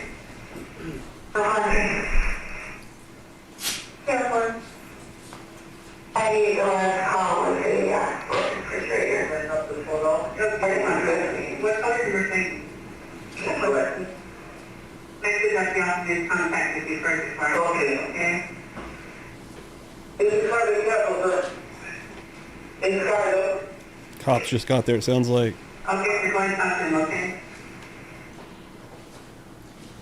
Your Honor, this is probably as good a time as any. All right. Keeping in mind the court's admonition, ladies and gentlemen, we'll resume after lunch at 1:30 this afternoon. Thank you. At the House of Blues, one thing that I may have left out that I want to make sure everybody's clear about, what the evidence will show, is when the defendant actually met Lana Clarkson, it was at the foundation room for the first time, and of course, Kathy Sullivan was with him. I may have failed, and if I didn't, I just can't remember, I may have failed to tell you that at some point when the defendant ordered his Bacardi 151, the rum that we talked about, Kathy Sullivan said, you know, it's so late, all I want is water. And the defendant barked at her, well, if all you're getting is water, then you need to go home. Adriana D'Souza then took Kathy Sullivan home. So the point at which Lana Clarkson began socializing, if you will, at the House of Blues with Philip Spector, Kathy Sullivan had taken her leave for the night. She had gone home. Adriana D'Souza had taken her home, dropped her off at her house, and simply come back to pick up Phil Spector. And that brings us back to the point where we're at outside the residence, when that gunshot went off, when Adriana D'Souza saw the defendant walk outside, jacket on, gun in hand, blood on his hands, her blood literally on his hands, as the evidence will show, and confess, I think I killed somebody. We were just at the point when we left off at the lunch break of letting you listen to what the evidence will be concerning Adriana D'Souza's conduct. I wonder day to day what makes him choose the different wigs that he chooses, right? I mean, this is a very Beatle-esque shag cut he's got going on here. Sometimes he's rocking a curly mullet, and then sometimes he goes full on fro with it. So, I mean, it's just the daily feeling. You never know what old Phil's going to be wanting to rock on the dome there. Of does he do that through the trial? Like day to day, we're going to be seeing these wild ass wigs. 3 seconds. He made 2 phone calls for help. The first to Michelle Blaine, the second to the 911 operators, with whom he spoke just shortly thereafter. When Adriana D'Souza made that phone call, as he was on the phone to 911, again, he had no way of knowing. He had no clue exactly what had happened inside the house until Phil Spector told him. He didn't know, as he was driving down that hill, to make a call for help, to make 2 calls for help, that Lana Clarkson lay slumped in a chair, dressed exactly as she had been dressed earlier that night, sitting by the back door with her head slumped to one side, having been shot through the mouth, brutally killed. The coroner will testify in this case, and I'm going to move off that slide for just a second, out of deference. The coroner in this case will testify that Lana Clarkson died almost immediately. She suffered a single gunshot wound through the mouth, the bullet lodging at the top of her neck or base of her skull toward the back of her head. That single gunshot wound did not penetrate. Rather, the bullet stayed in the back of her head. Her spinal cord was cut. She was immediately incapacitated. She was immediately dead. She couldn't breathe. She couldn't blink. She couldn't move a muscle.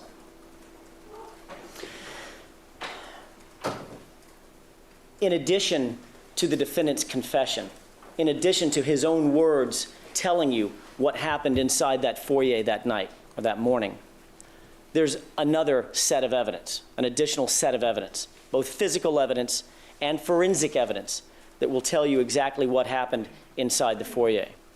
Before we get started with that, I've presented you with a graphic diagram. Again, this is not a scale diagram, but it gives you an idea of the footprint of that Alhambra mansion, that Alhambra castle, as Mr. Spector likes to call it.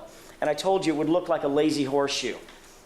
There's the main part of the house, and then two wings off the edges, the east and the west.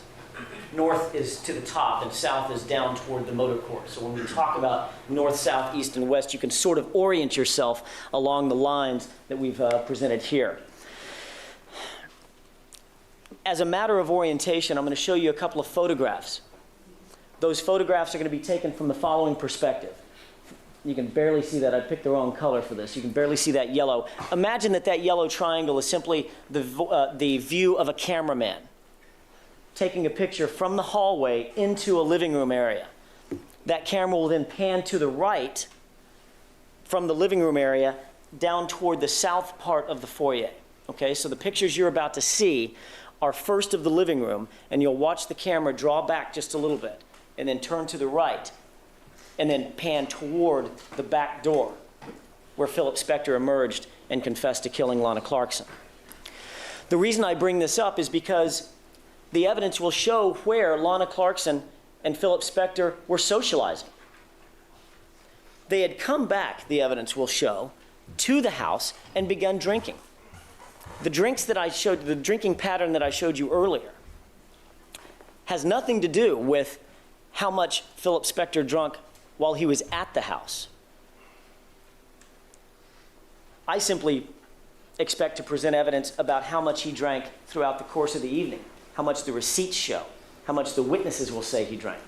The only other witness to his drinking pattern inside the house is Lana Clarkson, and she can't tell us how much he was drinking. But we do know that there was tequila, and Lana Clarkson had been drinking as well. There was alcohol in both of their bloods. She had come over, she told Adriano de Souza, "I'll stay for one drink," and she stayed for one or more drinks. That drinking occurred in the living room. We know that because that's where the tequila bottles were, that's where the glasses were. And the evidence will show what the defendant had in mind. There were candles lit, the lights were dimmed, he put on soft music, he situated the couple in a big great room with a fireplace and big fluffy soft couches. He grabbed his bottle of tequila, a couple of glasses. The evidence will show what he had in mind. Philip Spector had romance in mind that night.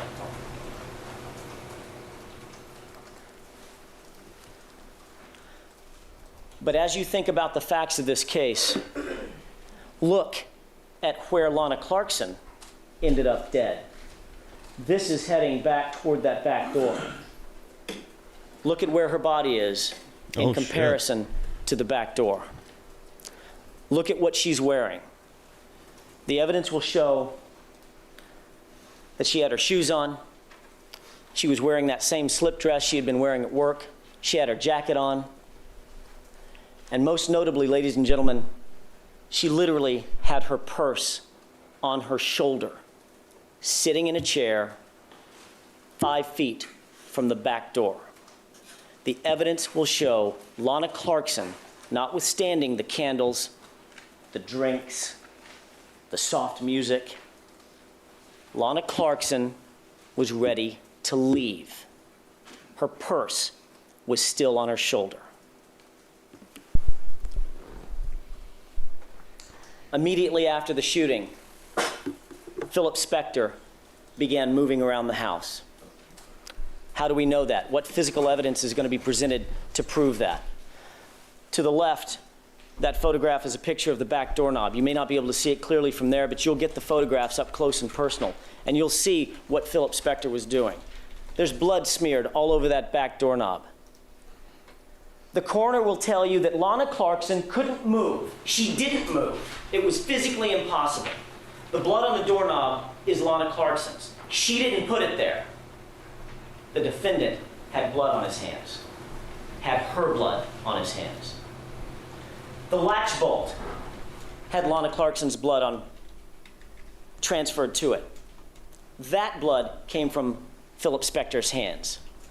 Exactly like D'Souza said. He came to the back door with blood on his hands and a gun in his hand. The banister, which is a banister right by the foyer, right across from where Lana Clarkson was found dead. That banister has transfer blood on it. It's Lana Clarkson's. As a matter of fact, all of the blood evidence that you see and you hear about in this case belongs to Lana Clarkson. None of it is Philip Spector's. How did the blood get on the banister? The defendant transferred that blood onto the banister as he went upstairs. So now we know a little bit about what the defendant was doing right after the fatal shot was fired. He was moving about the house. But what does the evidence tell us he wasn't doing? As you look at these next series of photographs, pay special attention to what's circled. Every time I put myself up, there's photos, and I don't want to block the photos. It may be difficult to make out. Telephones. In a gigantic house. In almost every room in the house. In the kitchen. The bars. The foyer area. 3 telephones, ladies and gentlemen, within 5 feet of Lana Clarkson's body.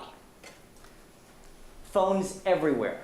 To the left, to the right, to the north, to the south. Telephones all over the house. Just in the photographs that you've seen there, 14 separate telephones and not one call for help from Philip Spector. He's in a romantic, alcohol-fueled freak out. We'll introduce you to members of the Alhambra Police Department as well as the California Highway Patrol. I told you a little bit about the evidence concerning the California Highway Patrol system. I should say the 911 emergency data system. When you make a cell phone call to 911, it goes through CHP first, then it's transferred over to the responding agency. Everybody with me on that? If you make a phone call to 911 from a landline, it will go directly to the proper responding agency based on the jurisdiction you're in. If a landline call was made from Alhambra, from this residence, it would have gone directly to the Alhambra Police Department. If a cell phone call was made from inside the residence, it would have done exactly what D'Souza's call did and been routed from CHP, then to Alhambra. We'll introduce you to 2 people. Sandra Hill from CHP and Gamil Catalan from the Alhambra Police Department. They're emergency data systems analysts, experts in the field. They know the protocol, they know how the system works, and they know, more importantly, how the system is archived. They did searches of the archived records to find out how many how many 911 calls emanated about this incident. They can do that. Their answer? 1. Came from Adriana D'Souza. Philip Spector never called for help. From the time Adriana D'Souza made that 911 call, from the time the gunshot rang out and broke the silence at 5 o'clock in the morning or 5:04 in the morning, Philip Spector was inside that house for some 40 minutes or more by himself with Lana Clarkson laying there dead. 40 minutes to move around, 40 minutes to call for help. Yet none came. So if he wasn't calling for help, what will the evidence show he was doing? I told you there was a blood smear on the banister indicating that Phil Spector went upstairs. Well, upstairs is a dressing room, and you're looking at it. Upstairs in that dressing room was the white jacket.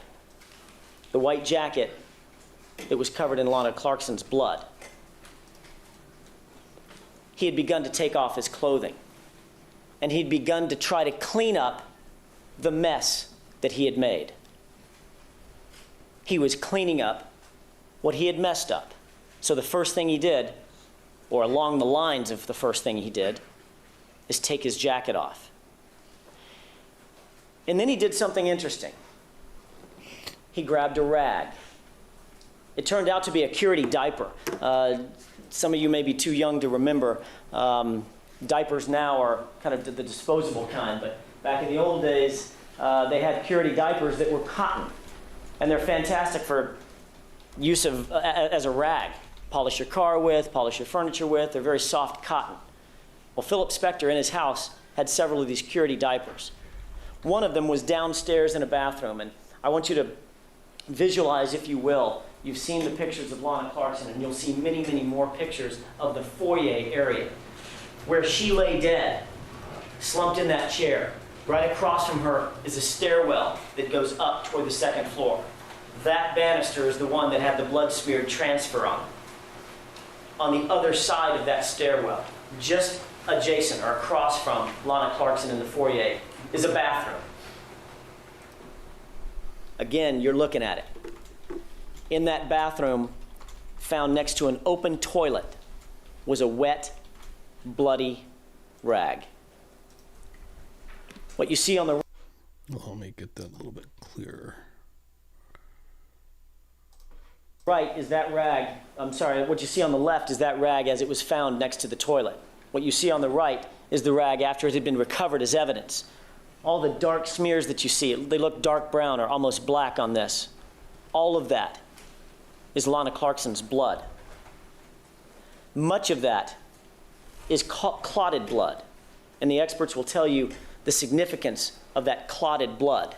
And what they'll tell you is that rag was wet, more than likely having been dunked in the toilet or something like that. That rag was bloody.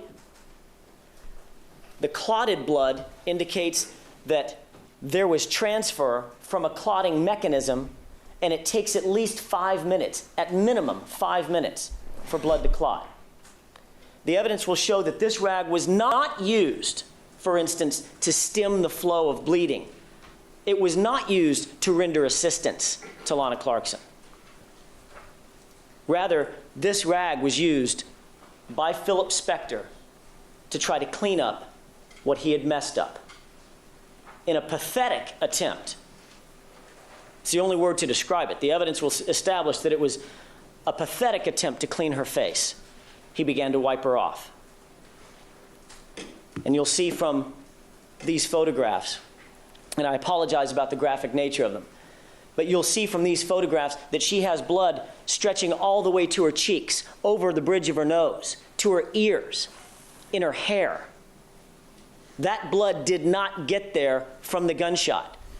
It's so weird. That's what I was like, what the fuck is happening up there? She bled from 2 orifices, possibly 3, in that gunshot. Her nose and her mouth, possibly a trickle from her ear. But certainly the blood did not get on her cheeks, her nose, the top of her ear, smeared in her hair because of the gunshot. That blood got where it was on Lana Clarkson because the defendant was trying to cover up his crime. He was trying to wipe her down. And that's not the only thing, more than likely, that rag was used for. This picture is the view, basically, that Adriano D'Souza had into the interior of the house. I show it to you because if you look very, very closely where that circle is, and I've highlighted it with another photograph on the right, you can see that there's actually a gun under Lana Clarkson's left leg. That's the murder weapon. The experts will tell you, you'll meet a man by the name of Jim Carroll, who's a firearms expert, who will tell you that he established that that is, in fact, the murder weapon. It's a Colt Cobra 38 Special. Colt Cobra. Well, what's significant Special. about that? Looking that up now. First of all, look where it is. It's under her left leg. So then the next question becomes, what does the evidence show us about how it got there? What was going on inside that house? Colt Cobra. Lana Clarkson didn't put it there. And that 38 Special was reviewed by experts in forensic science. And those experts determined that the blood on the gun had been moved or removed. Fuck. Another sound. what he had messed weird. up, to wipe the gun That was a off. Court TV thing. Oh, strange. Didn't do a very good job, just like he didn't do a very good job on her face. But you can see the circles, that there's still blood in various places on the gun. But it's unquestionable that the gun had been wiped down, attempting to be wiped clean. So how did it get under her leg? After he wiped the gun down, Philip Spector attempted to set a stage for the crime scene. He put the gun under her left leg. She didn't do it. And he was the only other person in the room. As a matter of fact, if I haven't said it, the evidence will establish that he and Lana Clarkson, at the time of her death, were the only two people in the entire house. The only third person on the entire property was Adriano D'Souza, and we know where he was, outside in the Mercedes. Ladies and gentlemen, the evidence will establish that the defendant, for those 40 minutes, was moving about the house trying to clean up his crime scene, trying to clean up her face, moving to the back door, opening the door, touching the latch bolt, smearing blood on the banister, going upstairs, taking off his clothing, discarding bloody clothing, coming back downstairs, using a rag, wiping the gun, wiping her face, putting his hands in and out of his pockets. The interior of his pockets, ladies and gentlemen, the interior literally had blood on it. Lana's blood. The evidence will show that during the course of this, during this process, this pathetic attempt to clean up the crime scene, the defendant not only removed the evidence of blood on his own hands by either washing or removing that blood somehow, wiping his hands down, but also gunshot residue evidence. When a gun is fired, gunshot residue emanates in a cloud. It would be expected that you would find it on his hands, yet he had had 40 minutes to clean that off. Although some gunshot residue was in fact found on his hands, he didn't get it all off. The evidence will also show what his attitude was toward the police when the police finally did arrive. Again, 40 minutes before they actually made their way into the house. And let me explain that. You may be thinking in your mind, that seems like an awful long time for the police to respond. Well, the police responded literally to the location within a minute or two. As a matter of fact, you heard, if you recall, Adriano D'Souza made contact with the first responding unit as he was still on the phone with Act natural, act natural, act natural, act natural, act natural. 911. Everybody recalls that. The police had to set up, the Alhambra police had to set up a plan, if you will. They didn't know what they were going to be confronted with. All they were told is, man inside a house, possible victim of a homicide, and he's still armed inside this castle. It's a large compound.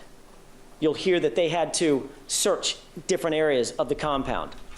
In the motor court, before they actually get to the back door, there's a large garage, multi-car garage with another apartment over on top of that. They had to search and clear that. There were multiple vehicles on the lot. They had to search and clear those. But by the time they got to the back door, officers saw Adriano D'Souza was down off the property at the mouth of the driveway. They saw Phil Spector walking around upstairs. Further corroboration that he was in fact moving around upstairs, not downstairs, rendering aid to Lana Clarkson. The evidence will establish that he was moving around upstairs. They saw him, and eventually he came downstairs, looked out the back door, and he looked at the police officers as well. They were in full uniform, and he was completely, utterly uncooperative with the police. They were giving commands, the officers. Put your hands up. Step out of the doorway. Let me see your hands. Step toward me. Philip Spector variously put his hands like this, back in his pockets, out of his pockets, folded his arms, back in his pockets, up, down, completely ignoring their commands. Step out of the doorway. Move toward me. Let me see your hands. Spector ignored all those commands. The evidence will show that not one time, not once, did Philip Spector say, "Oh my God, thank God you're here. There's a woman who's injured. Please help her." Not once. As a matter of fact, when the police continually said, "Let me see your hands, get out here. Let me see your hands, move toward me," Philip Spector, facing them, put his hands back in his pockets, and began moving backward into the house. Finally, the police rushed him and had to subdue him.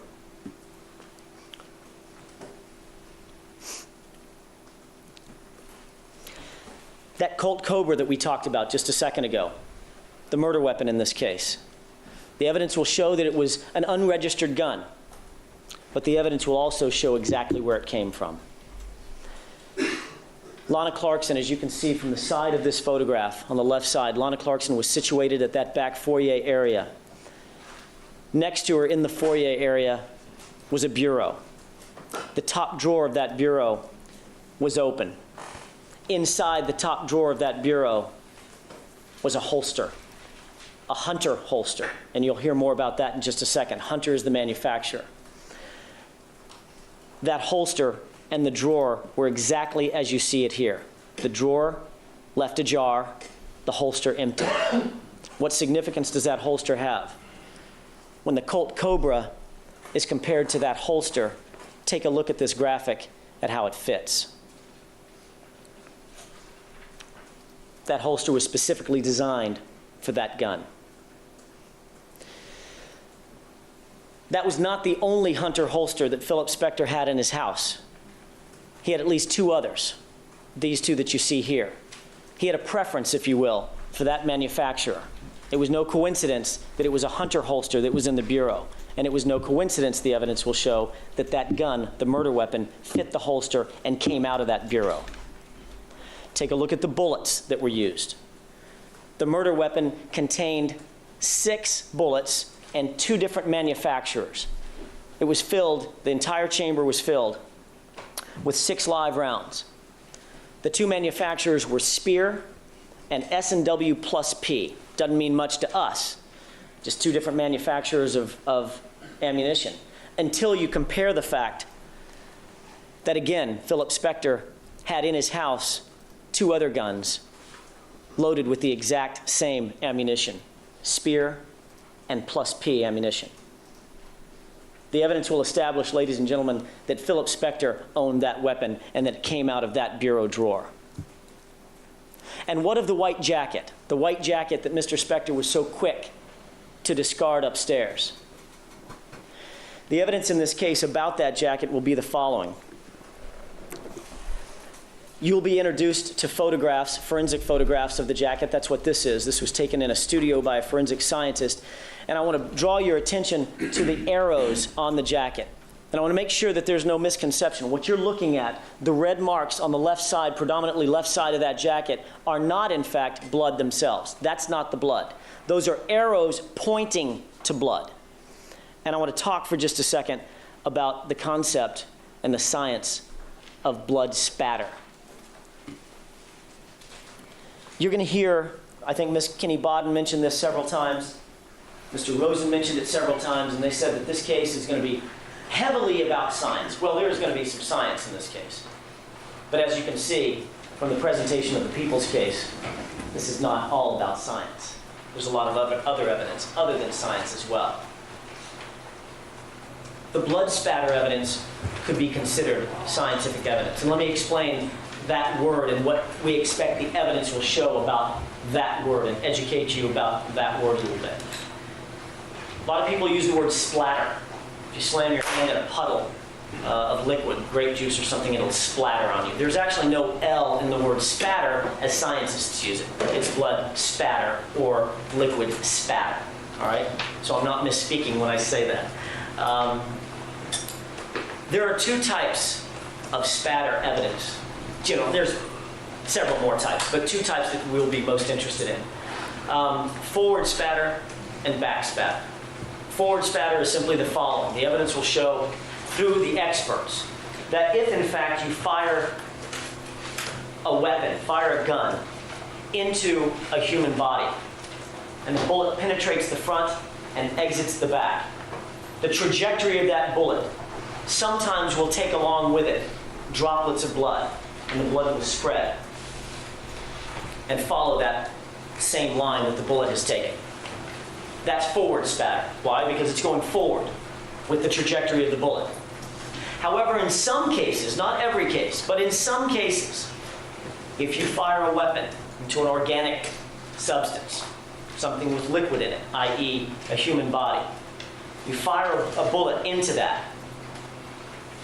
Sometimes the energy and the gases created are so enormous that tiny droplets, and some not so tiny, will move backward and float and drift backward toward the source of the bullet.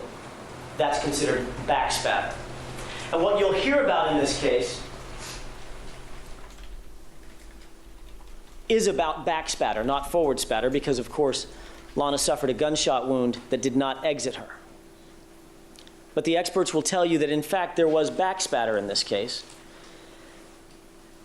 And the size of the spatter that you'll see is the determining factor about distance. I don't know how else to say that clearly. Let me explain that for just a second. One of the things that I noted when I was looking at this, I put this together and I looked up on my own screen and I realized even with this close-up shot, you can't see the blood that we're talking about. It's hard to tell. You can kind of see this speck right here, and you can see this one. It's very hard to see. Those arrows are all pointing to something. They're pointing to tiny particulate blood droplets. What will happen, as the experts will explain, is that when that energy is high enough, when that bullet impact is high enough, there will be sometimes a tiny bit of particulate matter that goes backward in a mist form. It's so tiny that it's called misting pattern spatter. Almost like an aerosol can, if you can kind of picture that. Tiny, tiny little droplets, almost too small to see with the naked eye, about 1 millimeter in diameter. If you were to look at this picture, take a look at the button for comparison in this photograph. The particulate matter that you're going to see on Philip Spector's jacket are particles probably half the size Snibbles. of one of the holes on the button. I'm going to make it larger for you. That's what you're looking at. That's an enhanced photograph of an example of that particulate matter that drifts backward toward the source of the bullet. And what will the evidence show about that particulate matter? If anybody's thrown a wiffle ball versus a baseball, they'll get this. The larger the mass, the further it travels. The smaller the mass, the less far it travels. This tiny particulate matter, under the laws of physics, only travels a certain distance from the spatter mechanism, from the spatter producing event. Only a certain distance. And the experts know exactly what that distance is, or can estimate what that distance is to a pretty close, or a pretty defined length, I should say. That distance is about 3 feet. A maximum of about 3 feet. That misting pattern will not travel further than that. Gravity and friction, etc., will take over and it'll fall. One of the things that you will find during the course of the presentation of the evidence in this case is that not only did Philip Spector's jacket have that very defined misting pattern spatter on it, Lana Clarkson's own skirt had that same spatter pattern. The photograph on the right was taken at the exact same magnification, 6.7. And you'll see that the spatter pattern of those two droplets on the right, it's very difficult for you to see there. It'll become much more clear when you see the actual photo. The two little droplets that you see on her skirt, and it looks brown here, but that's actually a high magnification of her slip dress, down around the lap of her slip, bears the exact same signature spatter pattern. And what does that tell us? The evidence will show that we know exactly how far her skirt was from the gunshot. That gives us deep insight into how far his jacket was. Oh, let me fix the sound. Sound got a little funky there. 1 second, folks. Boom, boom, boom. From the gunshot. We'll introduce you to Dr. Lynn Harold, a PhD and an expert forensic scientist. Dr. Harold will tell you that the high energy backspatter on his jacket was from a gunshot wound and not another source. She'll tell you that the misting pattern from that gunshot is on both Spector's jacket and on Lana's slip dress. And she'll tell you, among other things, that the laws of physics, the laws of biology, the laws of chemistry tell us how far that jacket had to have been, or more pointedly, how close that jacket had to have been from the gunshot wound. She'll tell you it was within 3 feet or closer.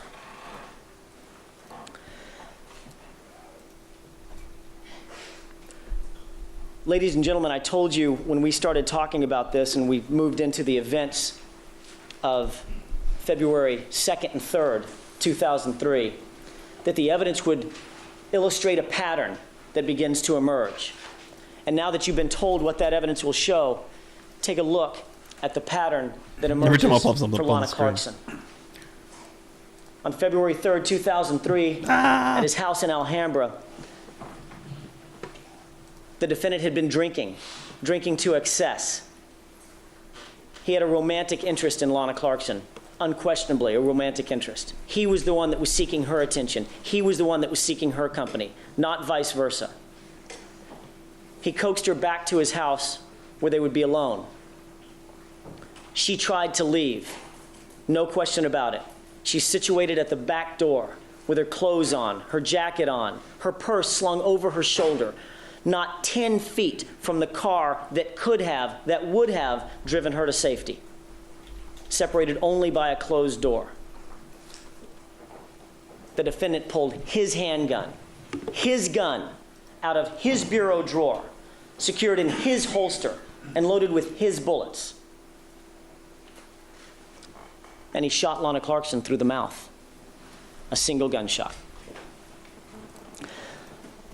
Ladies and gentlemen, the defendant's history of violence, his conduct all through February 2nd and February 3rd, the physical evidence that you'll see in this case, the forensic evidence that you'll see in this case, all of that evidence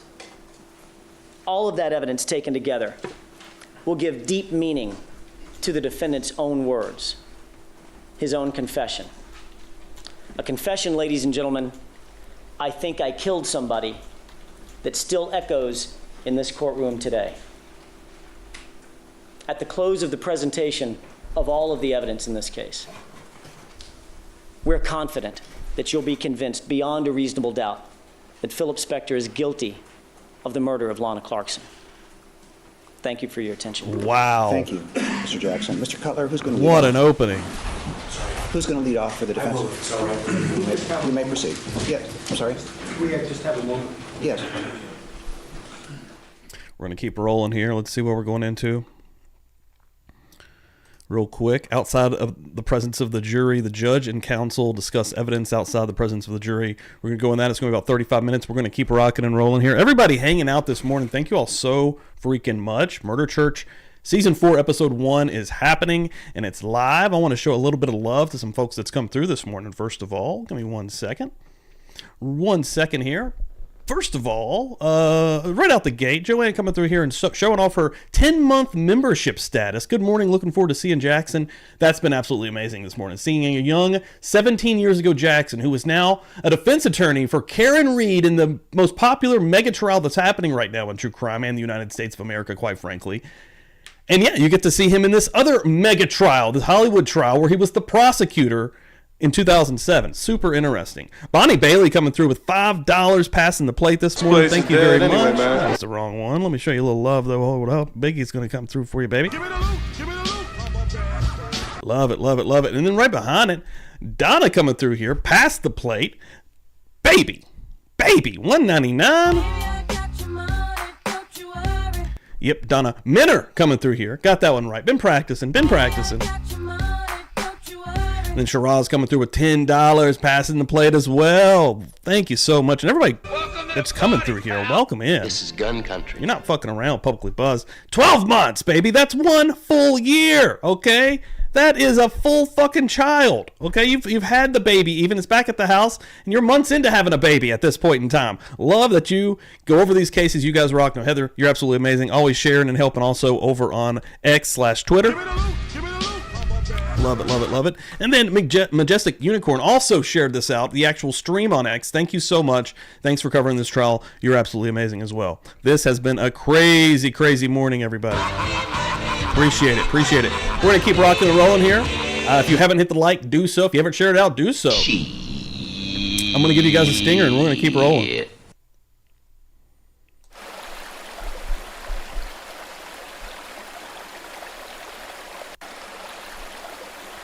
Keep rolling's what we're doing. I think we got this set up. I think I got this set up. Dixon, you indicated you wanted to make sure that the defense did not reference certain statements allegedly made by the... It's outside the presence of the jury. I believe that said there. Yeah, outside the presence of the jury. So. Articulate. In an earlier hearing when Mr. Sortino was standing where I'm standing, the whole issue of the defendant's statements made at the time of his arrest and then later on at the Alhambra jail was brought up. It's my understanding, and I think... Oh, shit. One thing I do want to do before we continue here, I do want to show this off, and I'm going to fucking do it because I want to. I was waiting throughout the entire openings there.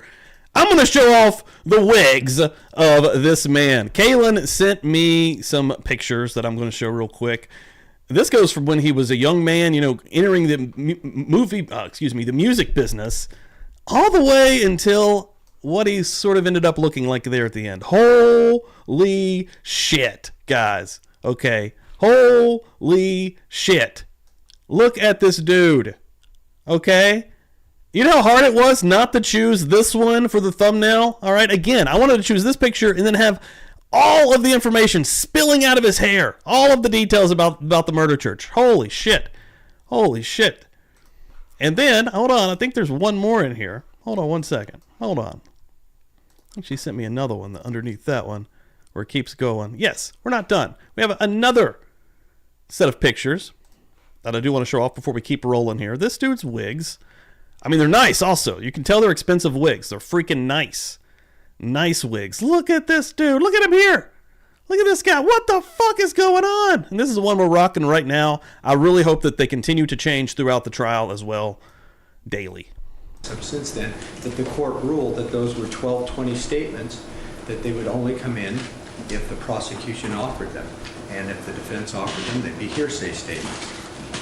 We just wanted to point that out again, since we did not... We've walked into another wild one, I think, folks. Opening statements, nor do we at this time expect on using them in our casing sheet. I would ask the defense, what, if any, statements that the district attorney is referring to would you be intending to offer? Mr. Cutler. Your Honor, we have a statement. The first tape statement that I have, Your Honor, is the statements at the 1700 Grandview, taped by Police Officer Page. I didn't know till now, until this moment, that the prosecutor wasn't going to use these. It's the Page statement beginning at page 3 with Officer Cardella and Officer Rodriguez and some other officers present, which is, to me, Your Honor, what I thought we argued when Mr. Sortino was here. It begins with, "What the heck is wrong with you?" This is a statement that indicates that occurs right after Mr. Spector is tasered, tackled, knocked down with a ballistics shield, and handcuffed. And right as soon as that occurs, these are the statements they record. It also... well, I need to know what... what the specific... Okay, sir. What the hell is wrong with you? This dovetails with the prospective testimony of Beatrice Rodriguez, a policewoman. What the F is wrong with you? What the hell is wrong with you? I can tell you what happened. Just tell me what happened. What the F is wrong with you? What the hell is wrong with you people? Oh, Jesus Christ. I'm sorry there's a dead woman here. I'm sorry, but this happened. I can explain it, but if you just give me a chance. And at page 6, I can tell you what happened. You don't have to handcuff me. I can tell you what happened. I'm sorry this happened. I don't know how it happened. Yeah, put a beat behind but this. It happened. I'm sorry this happened. But I don't need to be tied up like a pig. Page 7. The gun went off accidentally. It was a mistake. Do you have to step on my back? I'm sorry this happened. Bro. I don't know how it happened. Sir, get on the It ground. scared the ever-loving life out of me. I'm not used to using harsh language, Your Honor. It says... You're paraphrasing. Yes, I am, sir. I'm not used to doing that. I'm sorry this happened. Oh, dear God.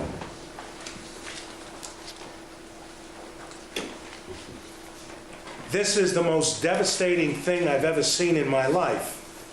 Are you arresting me? Oh my God. I can just That it picture it ends so at page- perfectly, though, with this fucking little dude afterwards just out there saying all of this stuff. With the police officer. I don't understand why I'm being arrested. Talking about taking sorry, out what? one of the tasers from Mr. Spector, I believe. So those are the statements, Your Honor. I didn't know till just this moment. I don't know if for some reason. I didn't know that the prosecution team were not going to use the statements made at the castle, taped by Officer Page. And also, Your Honor, there's the Google statement, me. So-called statement to Ms. Beatrice Rodriguez, subject of a pitches motion, which was not taped.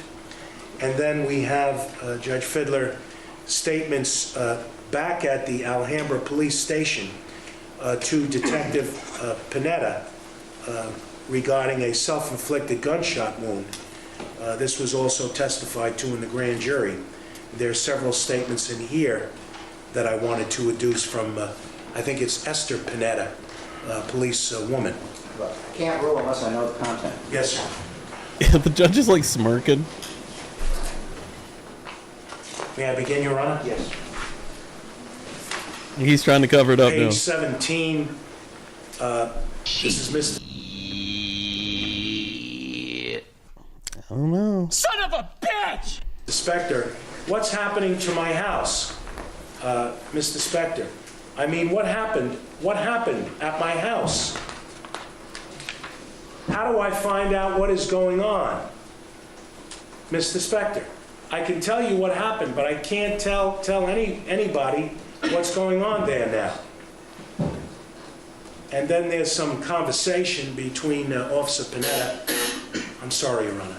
Well, let's be honest. I realize that's your normal tone of voice, but it's yeah. loud, and I'm just wondering if I'm I'm sorry. concerned that the jury may be able to hear you. That may be what it wasn't. You're talking really loud, sir.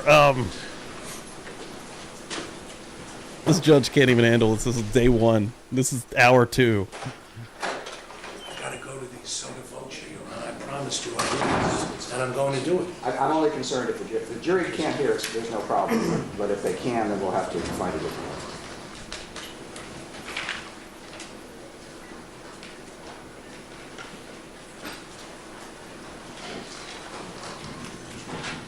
Yeah, I'm kind of confused too. Is that kind of what he's saying? Like, how does that make sense? I thought they were going to be using this. Now that they're not, I'm not sure. Like, that doesn't make him sound sane at all. Like, makes him sound like an entitled prick. Rich, elite prick. Where are the consequences? He don't have consequences. Gun went off. It was an accident. I don't know why this lady would choose my house to off herself in. What is happening? Page 18, Your Honor. How do I find out what is going on? Oh, he's going to try to speak And then in the middle of page 18, a little bit more silently. when Mr. Spector is informed that he's being arrested for murder, he asks, murder of whom? This is the most bizarre nonsense, and this is absurd. This is absolutely absurd. And then it goes on to page 20, which I outlined for the opening. This is nonsense. It's about to explode. Look at it. People have had me here for 6 effing hours, maybe 9 hours. You have locked me up like a goddamn effing turd in some effing piece of S. You treat me, and then while this person eats, etc. When somebody comes over to my home who pretends to be security at the House of Blues and comes over to my home where this lady pretended to work, I want to be forthright, okay, and then blows her head open in my home, and then you people come around and arrest me, bang the S out of me, out of my effing ass, and beat the S out of me, and then you pretend and arrest me, and then pretend like you're effing Alhambra. Then at page 21, I don't know what the lady, what her problem is. She wasn't a security at the House of Blues. He makes a derogatory remark there. I don't know what her problem was, but she certainly had no right to come to my castle, blow her effing head open, and ... a murder. What the F is wrong with you people? It scared the S out of everybody while somebody commits suicide. So that is the portion of the second delineated conversation that was taped. And the third one, Your Honor, is the statement to Officer Gilliam, Gilliam. Maybe it's Gilliam. His testimony, which we expected to adduce, is consistent, again, according to what Officer Gilliam said, and he testified, I think, to it in the grand jury, if I'm not mistaken, that he came in to see Mr. Spector, who mimed, M-I-M-E-D, mimed, if you will, through a suicide, self-inflicted gunshot wound pattern, and it so troubled Officer Gilliam that when Mr. Spector's head went back, Officer Gilliam, as conscientious as he was concerned for the well-being of Mr. Spector. This was after the Panetta interview. So there's three, Your Honor. The excited utterance at the castle after being handcuffed, taken to the Alhambra Police Department station, the statement there to Detective Esther Panetta, and the statement to Officer Gilliam. These were part of the motion to suppress we had. Yeah, I'm ultimately super confused about what's happening. The only direction that I have that's underneath is outside the presence of the jury. The judge and counsel discuss evidence outside the presence of the jury. And then we're going to get into the defense opening statement. So, but it seems confusing because it's like they thought that they were going to be using this language from when he was arrested in their openings, and it seems like they're like mad that they didn't. I am confused. A couple of years ago, I believe, or maybe a little bit less than that, we argued about these statements. I know I didn't receive a written order from the court, but we argued to suppress the statements because Mr. Spector had asked for a lawyer when he was at the castle. So I thought the court had ruled, yes, he had asked for a lawyer, but these were excited utterances, if you will. They were spontaneous declarations, if you will. They were coming from him. Shout out, excited utterance. Hello, getting a shout out right here live from 2007. As a result of custodial interrogation, but they were volunteered by him. I understand the position of the prosecutors, but this is part and parcel of the heart and soul of part of our defense. I appreciate that, but I'm listening for a basis for admissibility. Sure, maybe I could help. I've spoken to Roger, who's the California expert. Even under the doctrine of completeness, which 356 is the number. 356 deals with, in this case, it's separate statements. They don't come in as part. It's not part of the same conversation. Your Honor, the only thing the people have offered so far at this point is a statement, which can be considered an admission, perhaps a confession. It depends, and that's for the jury to decide what it actually is when they're appropriately instructed. But the only people who can offer an admission are the party opponent, in this case, not Mr. Spector or his counsel, but the other side, the district attorney. you can't offer it. It's hearsay as to your side. A statement made by a defendant being charged with murder and tape in California is ruled hearsay? That's why I'm... Unless the other side offers it, and they're not offering the conversation. Well, I didn't know that until just this moment. I appreciate that, and if you need time to sort of regroup for a second and, so that you can appropriately argue, that's fine, but I still haven't heard a theory of admissibility. The theory of admissibility for me is twofold, Your Honor. Putting aside the fact that the prosecutors are not bringing it out,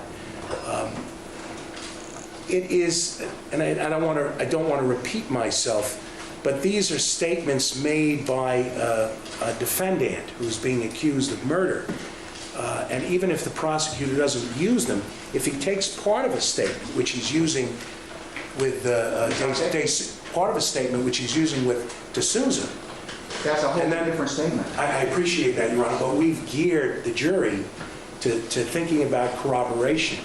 We've geared the jury to thinking about what Mr. Spector said that's on tape that had been recorded and memorialized, as opposed to the statements made to D'Souza, which are not corroborated, which are not memorialized, and which are not reliable, in our opinion, for some other reasons, which go to weight, not admissibility. I know, Your Honor. The prosecutor may argue that the 911 tapes corroborate what D'Souza said, and I understand the argument.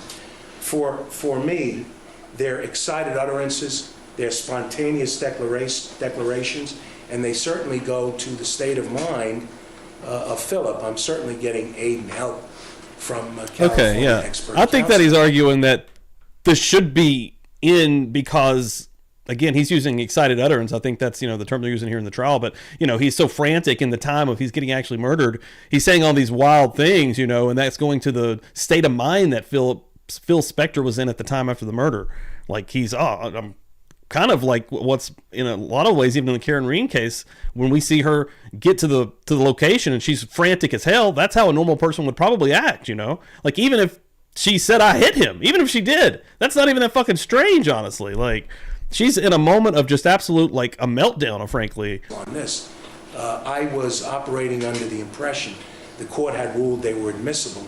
I thought Mr. Jackson and Mr. Dixon were going to introduce them. So yeah, he was thinking that the prosecution was going to introduce everything we just heard when he's initially arrested, and then I guess they thought they were going to be able to argue, hey, this is a normal way someone would act after a traumatic event type of deal. But since it's not even going to be introduced by the prosecution, it seems like they're mad about that, which it seems like an odd argument, but I guess I kind of get it. If they had a plan already to argue, or maybe even in their opening statements talk about it, like, hey, listen to this. Like, you can hear this, how he's acting and how he's speaking to these police, but, this is not odd. This isn't weird. Floored, I'm just... That's how I'm taking it. Just rocked. Yeah, just a little bit rocked, and I'll get back up.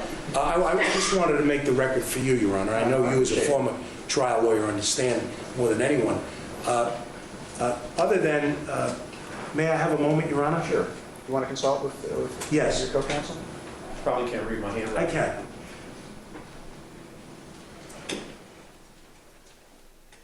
Yes, this goes along with, to me, an equity and fairness rule, which I know they have here in California. They have it in New York, and a completion, a doctrine of completeness as well.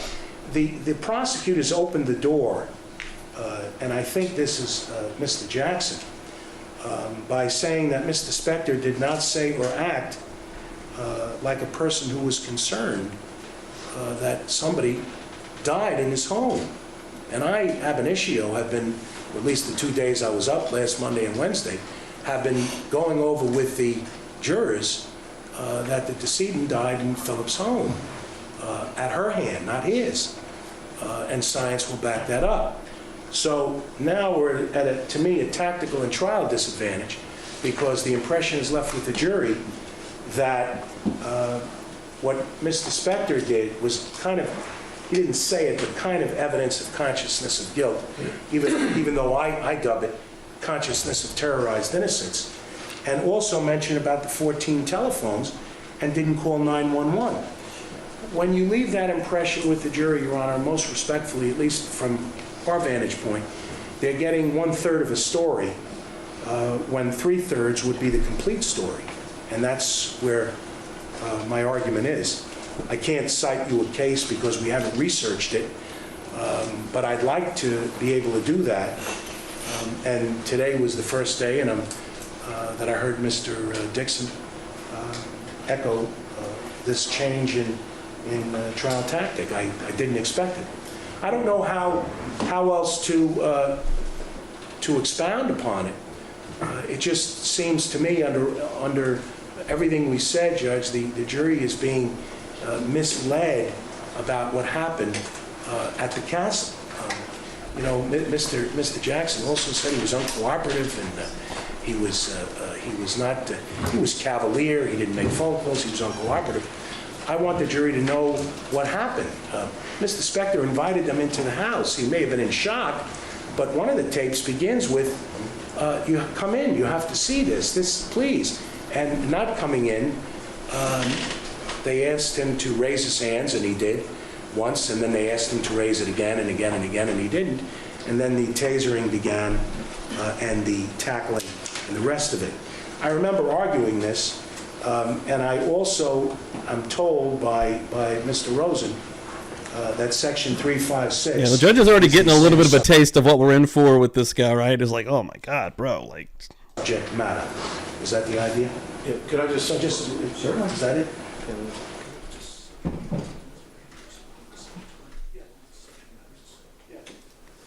I think that's a misstatement of law, Mr. Rosen. I could hear you. That is a misstatement of law. It isn't just the same subject matter that allows it in under 356. It isn't. That's not the law.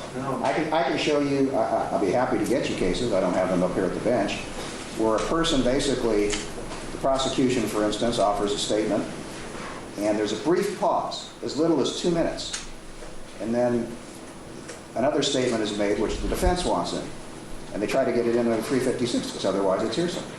It's not admissible. It's not even considered the same conversation. It's not the same subject matter. That is not a 356 objection. Your Honor, but a statement... I'm going to rule on... He's not stopping. But a statement by a man being arrested... I'm going to talk Trying to beat the judge into submission. I think Mr. Brunon has a late word for you. It's going to be a long trial. This is why. We're already seeing it. We'll be in brief recess. All right, thank you. It's like, I got to go take a fucking break. Jesus Christ. Yes, Mr. Rosen. Remember, we're going to have, I understand that you want to consult. I'm not going to have 3 people address me on the same issue. And I understand. You have a lot of lawyers. You're welcome to everybody you want. But only one person's going to make the Yes, perfect. All right, you can have a couple minutes. All right, back on the record. The jurors and alternates are not present. All right. 15 more minutes of this argument. Please do. Yes, sir. Okay. Your Honor, got some great help from Mr. Rosen and Mr. Brunon and of course Mr. Plord and Ms. Kenny Bodden. Your Honor, I cite the court to Section 1240 and 1241, the spontaneous statement. Evidence of a statement is not made inadmissible by the hearsay rule if the statement, A, purports to narrate, describe, or explain an act, condition, or event perceived by the declarant, would be Philip. B, and, it's an and, was made spontaneously while the declarant was under the stress of excitement caused by such perception.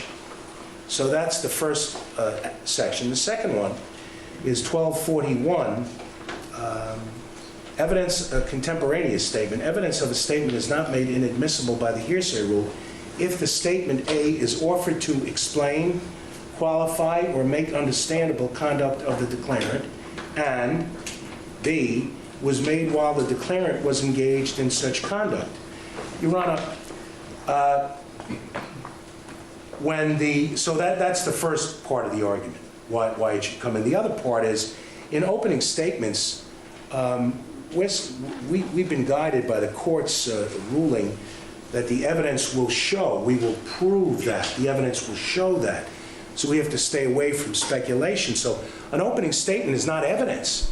So I'm prepared and was prepared, and part of my opening was to show the statements that put the other statement that they For used. people just coming in, thanks for being here. We've had the openings from Alan Jackson, from the prosecutor, and right now the defense for Spector has been arguing for 21 minutes. We still have 14 more minutes of him arguing some other bullshit. The judge is not having any of it, and yeah. And then we're going to get his opening, and I don't know how long that'll be. You know, we'll see if we have enough time for that this morning. This is going to be a long trial, guys. Thanks so much for coming in here. Appreciate it. Hit that like, get this shit out there in the algorithm, and people hanging out, whether you're here on X or on YouTube. Appreciate the shit out of it, guys. Thanks so much. In context, in addition there too, Your Honor, they mentioned the 911 and the 14 telephones. They mentioned the totally uncooperative, etc. But they didn't mention any specific conversations. They didn't mention any specific conversations once Alhambra came in force. No, they did not.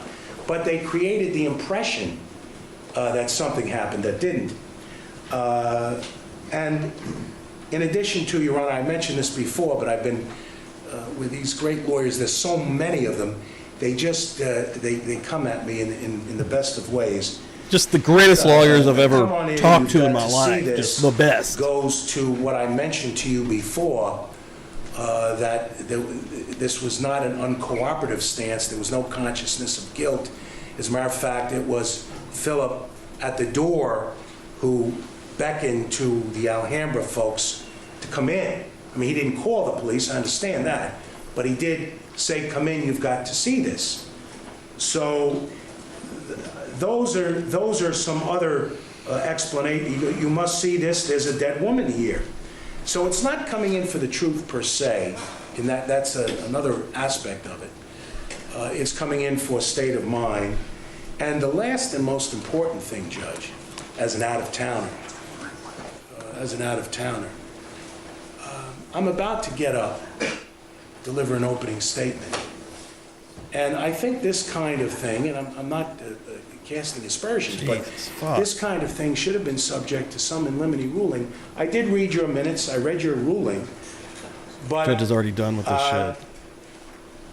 We all expected to go into this today. So when we approached, I would have done it in my opening.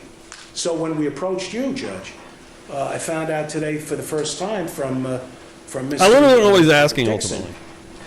That they The opening has happened. So I am denuded of much of what I wanted to go into at the last second. And in due process and fairness, this should have been done when we had our in limine day before we started voir dire. So that's the other reason why I've been kind of, not lulled, but I've been led down a particular path here, and now it's foreclosed. I don't think that's fair or right in an opening statement to do that. I don't have to go into the in hoc verba Q&A, but I can go into the broad brush aspect of it, that he made these statements that are, well, go ahead and finish that he made these statements to the police, and they are all consistent with him This is pleading pretty not brutal. guilty, You can see that there's this some was tactics even happening right now with this guy. that he played no part in the death, and that is our defense. That's always been our defense.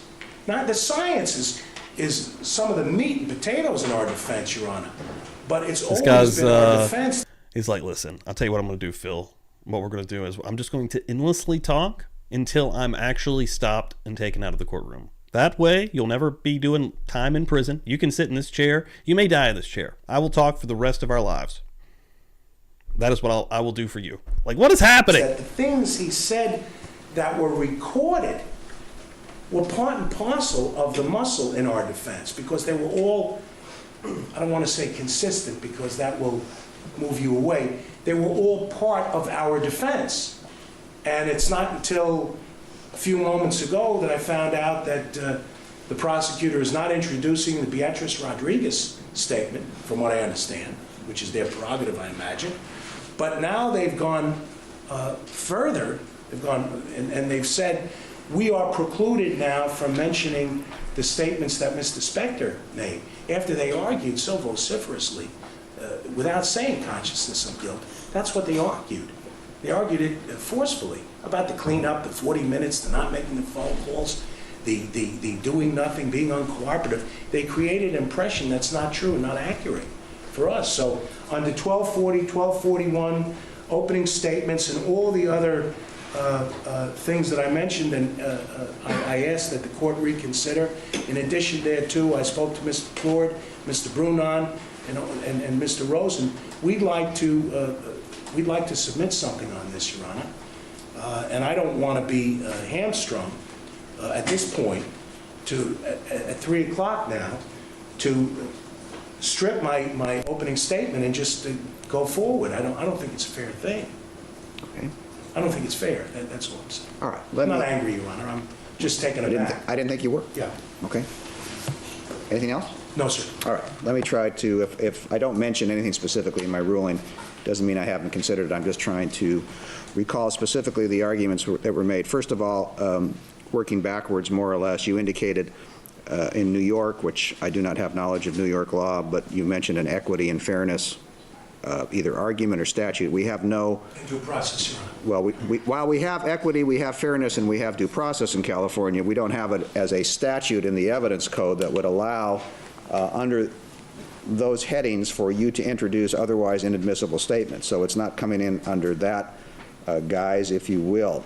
You've indicated that you want it introduced as Mr. Spector's state of mind. His state of mind when he made those remarks is not relevant. Sometimes state of mind is relevant and serves as an exception to the hearsay rule. Not in this case. Under 356, and I want to reiterate, although the same subject matter is part of the statute, it has to be part of the same conversation, and that's why it does not come in under 356. It is not the same conversation. As far as contemporaneous and or excited utterances under 1240 and 1241, it does not qualify. It does not go to explain the event. It goes to explain the crime, but that is not the event that caused that those sections go to under the facts of this case. It's not admissible. It's admissible only if the people choose to introduce it, at which case you have a right to introduce the entire conversation.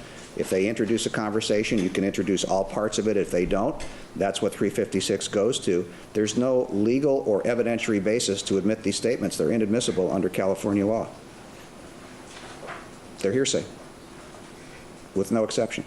Now, as far as the one additional thing that the prosecution, although certainly they had the concern earlier, and I don't know when the concern arose, they should have or could have certainly raised this in an earlier time, but the bottom line is they don't have to presuppose what your opening statement is going to be, and they're not required to do anything except object if you make it. In this particular case, they asked that it not be made, and their objection, if you will, was an anticipatory one that was delivered just before you gave your opening statement. I can't say that I'm completely thrilled by the timing, gentlemen. It might have been nicer if you knew this was going to be an issue, and I don't know that you knew it was going to be an issue. Mr. Dixon, would you like to respond? Yes. We did. Okay. In preparing for this, we reviewed the court's transcript from October 27, 2005, where the court heard motions from the defense to suppress these statements, and at the same time the court said conversely, basically these statements are 1220 and they should only come in. At the time of our 402 hearings on April 10th, Mr. Jackson stood up and said, we'd also like to confirm that these statements are only admissible if we offer them. And the court said, yes, of course, and we moved on quickly, but we brought that up at the time. As the court recalls, you asked us to deliver a PowerPoint presentation to the defense, and we did that. It was at the beginning of today, but we did that. There's no mention of the statements here at all. So this is not quite the surprise I think Mr. Cutler believes it is. We tried to, we didn't say we weren't going to use the statements, cool so far. We did have you confirm your ruling. Seems like a rational dude. April 10th, and that's why we did it. I don't know if we need to telegraph our whole trial. We'll see, though. To the defense, but that's exactly why we did that on April 10th. All right, thank you. In any event, for the reasons stated, the statements of Mr. Spector are not coming in at this time. They will not be as part of your opening statement. I don't believe they're admissible under any possible authority or theory at this time. Depending on what the prosecution presents, that might change. But at the present time, you are to refrain from offering those statements, and although you indicate that you have been surprised, certainly it's easier to take something out. You're going to need to go forward with your opening statement. I don't think it's going to be concluded based upon the time estimate you gave me. but you'll need to start your opening statement. We're going to bring the jury back. If you need a couple more minutes just to rethink how you want to present it, that's fine, but I'm not going to break for the day. Your Honor, can we at least... You want to submit something later, that's fine. You can submit something more. May I use the men's room? Yes, you may use the men's room. And we will resume when you're done. Yes, sir. All right. Jesus. I've talked so long I have to piss. This dude is a blowhard. Quiet What the down, fuck ladies is and happening? gentlemen, please. Thank you. Back on the record, the jurors and alternates are not present. All other parties are. Mr. Cutler? Yes, Your Honor, I wanted to invite the court's attention. May I approach Yes. this? Your Honor, the statement, the page statement, which I read to the court, which I expected to be part and parcel of my themes and my opening, has an invitation, if you will, by Mr. Spector. Oh, we're not done. To please come in, you've got to see this. The whole theory here has been changed because I'm unable to refute something that is misleading and untrue. So I feel like my pants are down and I'm naked before the court. I don't want to be overly dramatic, but we have a you don't want to be overly dramatic, sir. which now is strict, at least for the opening. And I don't want to just make introductory remarks, Your Honor, and waste the court's time. The court's time is too valuable, so is the jury's time.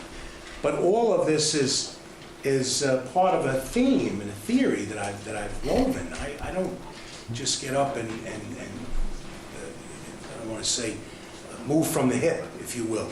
But, you know, we have developed a theme of defense. It is now, at least for me, has been changed drastically for me. I can't say that everything Philip said is consistent with self-inflicted gunshot wound, because it may be the things that he said that are consistent are not coming in, at least not right now.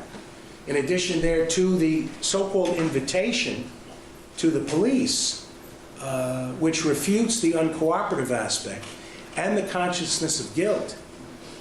I don't know how to repeat that without... Excuse me, I'm going to interrupt you for a second, and I don't like to interrupt, but the statement, you may come in, that's admissible. That I have no problem with that. It's not an admission. It's basically, it does to the extent that he was uncooperative. You can, and I'm not sure that's exactly the nature of the statement. You may introduce the statement that he said to come in. That's fine. So you don't have to worry about that, and we can move on to something else. I understand, Your Honor, but that doesn't help me with my opening. I don't have a piecemeal opening. I have a thematic This opening. judge is done already. That is now And it just eviscerated started. for me at this point. So I don't know how to go forward, Your Honor, unless I regroup and go through this again. I mean, I have all of this laid out. That's why I brought all of this with me to go into this, because it's so important, I thought, and I still think it is.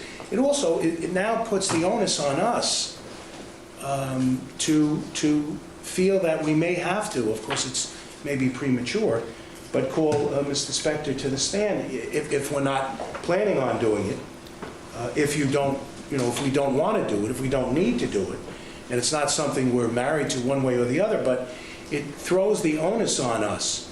So now what happens with the Alhambra police when they testify? We can't ask them about these things? They're just going to say that they tased him, knocked him That's what I was down, and thinking. handcuffed him, and we can't go into all the statements that he made? That's correct. It's one-sided, Your Honor. It's completely unfair. It's called the law. Your Honor, I would like to have known it before today. That's all. And I'm not blaming you. It's just, it puts me in a terrible disadvantage. That's all I'm saying. It does. You know, I'm not going to repeat it. Okay. It puts me at a disadvantage. Okay. No, please don't. I I've worked under them before. Hold up! Hold up! Bro, Hold up! sit the fuck down. Actually, no, it's your opening. Just start the At openings. least you know how I felt. Fuck. I wanted you to know we wanted to submit law on it. And for me personally, I wish I would have known it before this afternoon. Okay. So that's where I am. All right, I thank you, I appreciate that, but with all due respect, and I Please realize fuck off. that you may not be as familiar with California law as some of the other attorneys because you don't practice here on a regular basis, but you're presumed, and the defense team is presumed to know the law. These statements are inadmissible. They have been ruled previously as inadmissible. They cannot be used in an opening statement, and although you may need to regroup some, there's 45 minutes remaining today's session. You can argue for 45 minutes. I didn't expect you to finish, and if you want to come back tomorrow and finish your argument, if we go to 4 and you haven't completed it, that's fine. All right, let's bring that to jury. Sir, yes, sir. All right, thank you. Lord, let's see how long this opening is going to be. I'm intrigued. Thanks for that, but that's not What do necessary. we got here? It's 11:48. Can we do it by 1? 42 minutes. The jurors Let's and keep alternates rocking and have rolling returned here. to the- Ladies and gentlemen, thanks again for hanging out. Murder Church Season 4, Episode 1 is happening right now. Brought a lot of folks in here. We have the prosecutor in this case is Alan Jackson, who was the defense attorney of Karen Reed in the massive Karen Reed trial that's happening right now. His opening was amazing, quite frankly. He did a great job of even 17 years ago, of course, still extremely well spoken. But again, everyone hanging out right now, really appreciate it. We have a lot of fucking people in here, like over 800 people between X and YouTube. You guys fucking rule. Appreciate it, guys. We're going to keep rocking and rolling. I'm going to hit you with a quick little stinger, and we're going to keep her moving.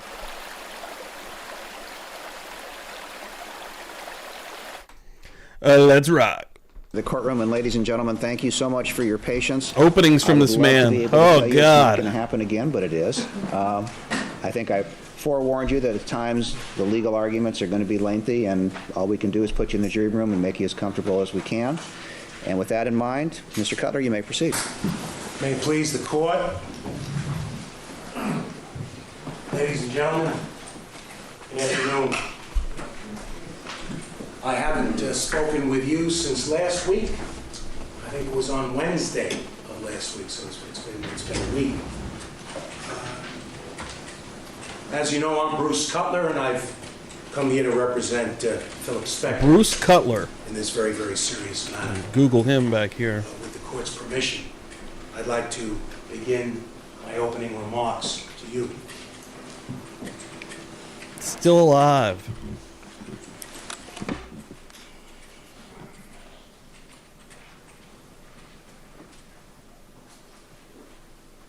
Those photographs we saw, the remarks we heard from Mr. Yeah, this dude doesn't last too long anyways. I'm reading his Wikipedia right now, and at the end it says Cutler was the lead defense attorney for Phil Spector until August 27th of 2007, when it was announced that he was leaving the defense due to a difference in opinion with Mr. Spector on the strategy. So, Mr. Jackson are not evidence. Photographs are, the remarks are not.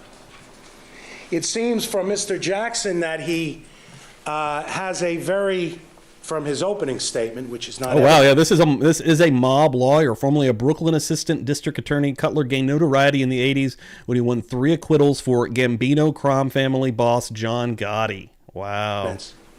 A very negative view. Interesting. Of Mr. Spector. It seems from Mr. Jackson's opening remarks that he has depicted and described him in the most negative of terms. So it becomes a problem to alert you to what the evidence will show.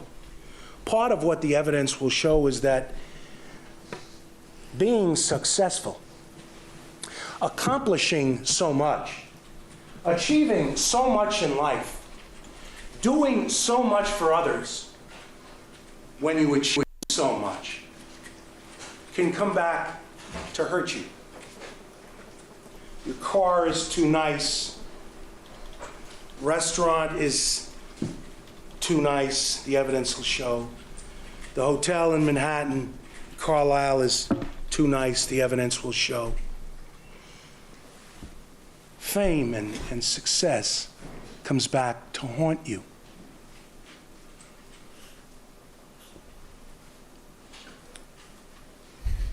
The evidence will show this was a tragic accident. And that it's a sad thing for any jury. Yeah, they're arguing that this was an accident, guys. Gunshot through the mouth, severed her spine. To see photographs that you saw. She's like, you know what? Since we're here, this is what I've been leading towards anyways. Can I get your gun, Phil? The one that you have, that you own? Can I see that just for a moment? I'm just gonna, come on. And the evidence will also show that back on February 3 of 2003, before they even had a cause of death, let alone a manner of death, they had murder on their mind. Murder on their mind. The police.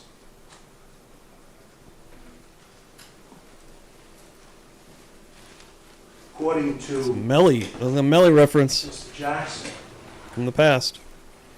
De Souza,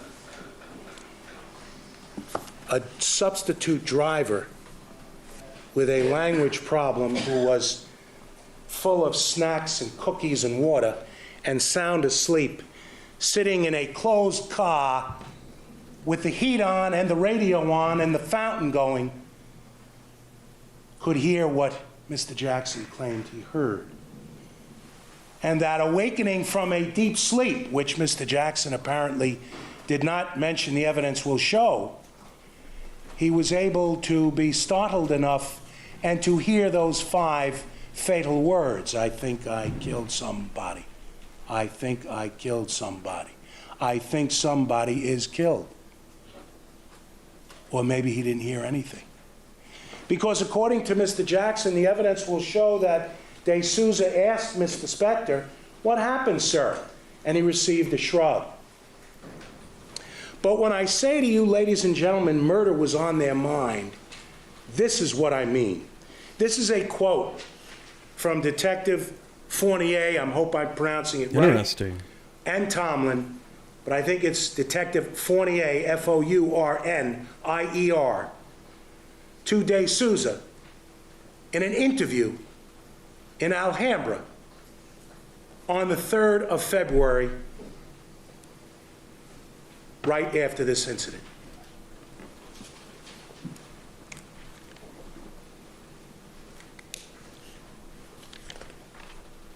Quote, "This is going to be a high-profile case, no doubt about it. He's a man with a lot of money. He's wealthy, and it's going to be considered high profile. It's going to be in the news. It's going to be a big thing." And De Souza says, "What do I have to do?" And the detective says, "Tell the truth." Just tell the truth. And De Souza says, "I want somebody to direct me." And the detective indicates, what you saw, you saw. What you heard. That isn't going to change tomorrow, next week, next year, or down the road. What I'm getting to, ladies and gentlemen, is that by the time Alhambra responded to the home, and by the time they spoke to De Souza, they had delineated and described this case as a murder. It had no alternative in their mind. It had no alternative in their mind. If the evidence shows you that the decedent, who's 5'11", was 5'11", 161 pounds and almost 6 feet in heels, and who was familiar with guns and firearms, and the evidence shows you that, and we prove that to you, and the evidence indicates to you that this was a self-inflicted gunshot wound, that at the time of the discharge of the weapon, of the gun, it was in her mouth, by her own hand, not by Mr. Spector's. And if science proves anything, and we prove to you that Mr. Spector was at least 2.5 to 4 feet away at the time of the gun discharge, and if you find from the evidence that... Jackson argumentative, isn't it? No, it's not argument. The evidence will show that at the time of the discharge, from what we've seen and what we've heard, the decedent fired the gun herself. And I'm not suggesting to you, and I'm not saying the evidence will indicate to you that this was a suicide, but a self-inflicted gunshot wound, ladies and gentlemen, can be an accidental suicide. And if the evidence, and I submit, the evidence will show you that's the case. And the way we started today, early this morning, was that Mr. Jackson, who was taking Mr. Spector to task for being successful, said he ran with a haughty crowd. Haughty, H-A-U-G-H-T-Y. That means arrogant, supercilious. He doesn't run with, the evidence will show he didn't run with any haughty crowd. The evidence will show that Philip was born in New York, as I was, a city boy, lower middle class background. And that the evidence will also show, unlike Mr. Jackson mentioned, that at the age of 9 years old, he lost his father to a sudden, shocking death. At this point, I don't know whether it'll be relevant, but I'm going to allow this during opening statement. If the offer is made that this is what the evidence will show, there may be a theory of admissibility. I'll allow it. And that he moved here with his mother, Bertha, at 9 years of age. So I don't want any of you to feel that somehow, some way, anything was given to Philip. Quite the opposite is the case. The evidence will show that he had a talent, and he worked very hard at his talent to make an impact in this world, in the world of music, and in the world of entertainment, and in the world of art. So when Mr. Jackson talks about these women, he mentions some of them, and that you're going to hear from some of these women who somehow, some way, had a romantic interest in him. The evidence will show you what the reason, what the draw, what the attraction was for them to be interested in Philip. Why were they interested in him? The evidence will show to you that in his way, he was a true and is a true romantic of a bygone era. He didn't chase any of these women.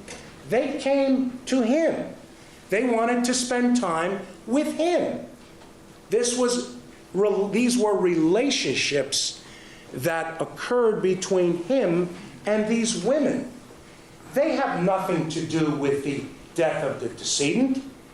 Judge Fiddler will tell you what, if anything, you can use with regard to the testimony of the other women with regard to a narrow legal issue in this case. But be assured and rest assured that these incidents to which Mr. Jackson referred go back as far as 30 years ago. At least one of them does, and the rest 20, 25, 18, 12, and 10 years ago. Not one of these women, not one, stopped seeing Philip. Not one of these women prosecuted him. Philip was never charged. He's yelling and throwing his arms around. I don't want to be too dramatic or anything. Assaulting or hurting another human being. And he's in his 6th decade. Not one of these women came forward to them until after this incident. In this day and age, the evidence will show, with the excessive information that goes around the world, as you see from our friends here in the audience, after February 3 of 03, they decided, and the prosecutors decided, to come together. And they came forward at that time, or they reached out to them at that time. But if you listen to what Mr. Jackson, the prosecutor, said here, they had murder on their mind on February 3 of 03. Their case was De Souza right then and there. They didn't have any need at that time, the evidence will show, for a cause of death. They didn't have any need, the evidence will show, at that time for a manner of death. The evidence will show that when the coroner, who they will call in this case, had some misgivings and some doubts about how the decedent died and wanted some further information about the decedent, the prosecutor's office at that time said no. And from February 3 of 03 to September of 03, there was subtle and direct pressure put on Dr. Pena and some of the others in the coroner's office to declare this death, as gory as it is, as horrific as it is, as egregious as it is, to declare it a homicide. Because as you heard from the prosecutors, there were no witnesses to this. What you've heard from the prosecutors today, excuse me, they don't have cups here though. I mean, talk about a case where he comes down and he's saying, I've killed somebody, I'm holding the gun, and he's saying this to his driver, who ended up calling 911. What you've heard from the prosecutors here today is that this is some continuation of a pattern. The evidence will Sounds show like a otherwise. pattern that we've That this was Jackson laid out pretty evidence of intent on the thoroughly. part of Philip. The evidence will show otherwise. That this was a motive on the part of Philip. The evidence will show otherwise. That there was some malice on the part of Philip. The evidence will show otherwise. The evidence will show that the decedent approached Philip. When she found out who he was, she came over to him. She showed an interest in him. When you sit back, take in Fuck, so did you much, just unzip his pants? He's throwing the Mr. hog out. Jackson made such an He's pulling the hog out. like Calm down, sir. painted a man he doesn't know as almost a stark, raving maniac. And the opposite is the case. These other women have nothing to do with the death of the decedent. These other women had relationships with Philip. The decedent and Philip were strangers, according to the evidence in this case. And according to the evidence in this case, the decedent, at her own volition, there was no pressure. There was no pressure applied. She decided to come home with him. She found out who he was. You'll hear from the evidence in this case that the Fix his decedent, trousers. and she should rest in peace, had some difficulties with her life. I told you in the beginning, I will not besmirch the reputation of a decedent. I won't do it. But if it's relevant as to manner of death, I will go into it because it's relevant to clearing Philip of these false charges. And you'll understand. Wow, interesting. The last high-profile case as a prosecutor per Dizzy of Alan Jackson. Appreciate Interesting. that she was 41 years old. Yo, Jessica for Justice, 4 months. Yeah, let's go. How do I speak to you, jurors, after you've seen photographs like that? You probably want to strangle me. I don't mean that literally. But you're probably so against us, you think that there's something to it because of 5 words allegedly said to one taking a siesta. De Souza. He was asleep, he claimed at the time he heard the noise. That's what I learned is the term for it now. I'm not faulting him either. But 5 words to one person. That's what they said. They've taken that and they've added, and what's called in the evidence you'll see is like an interstitial filler, like those foam peanuts you see in a box when you get a fancy present from a store. maybe a clock from Cartier, if you're fortunate, or a clock from anywhere that works, and they surround the item with the foam peanuts so it doesn't break. But here, what evidence will show when you open the box, it's just the peanuts. There is no clock in there. These women are being permitted to testify under the aegis of Judge Fidler. They're permitted to do it. I submit to you that the evidence will show they're being called to assassinate Philip's character, to make him look bad, to make him look like something he's not. This is a man whose music changed the world. Objection, Your This is a man that... The objection is sustained. That's going into argument. This is a man that Hal Blaine, who was on the prosecutor's witness list, said in the 37 years I worked with him, I never once saw him with a gun. I never saw him in the studio doing anything off color. Ever. I've heard the rumors, he said. Problem is, out here, the evidence will show with the insatiable appetite for well-known people, the insatiable news about well-known people. Rumors begin, innuendos start, and stories are started. Fiction becomes fact.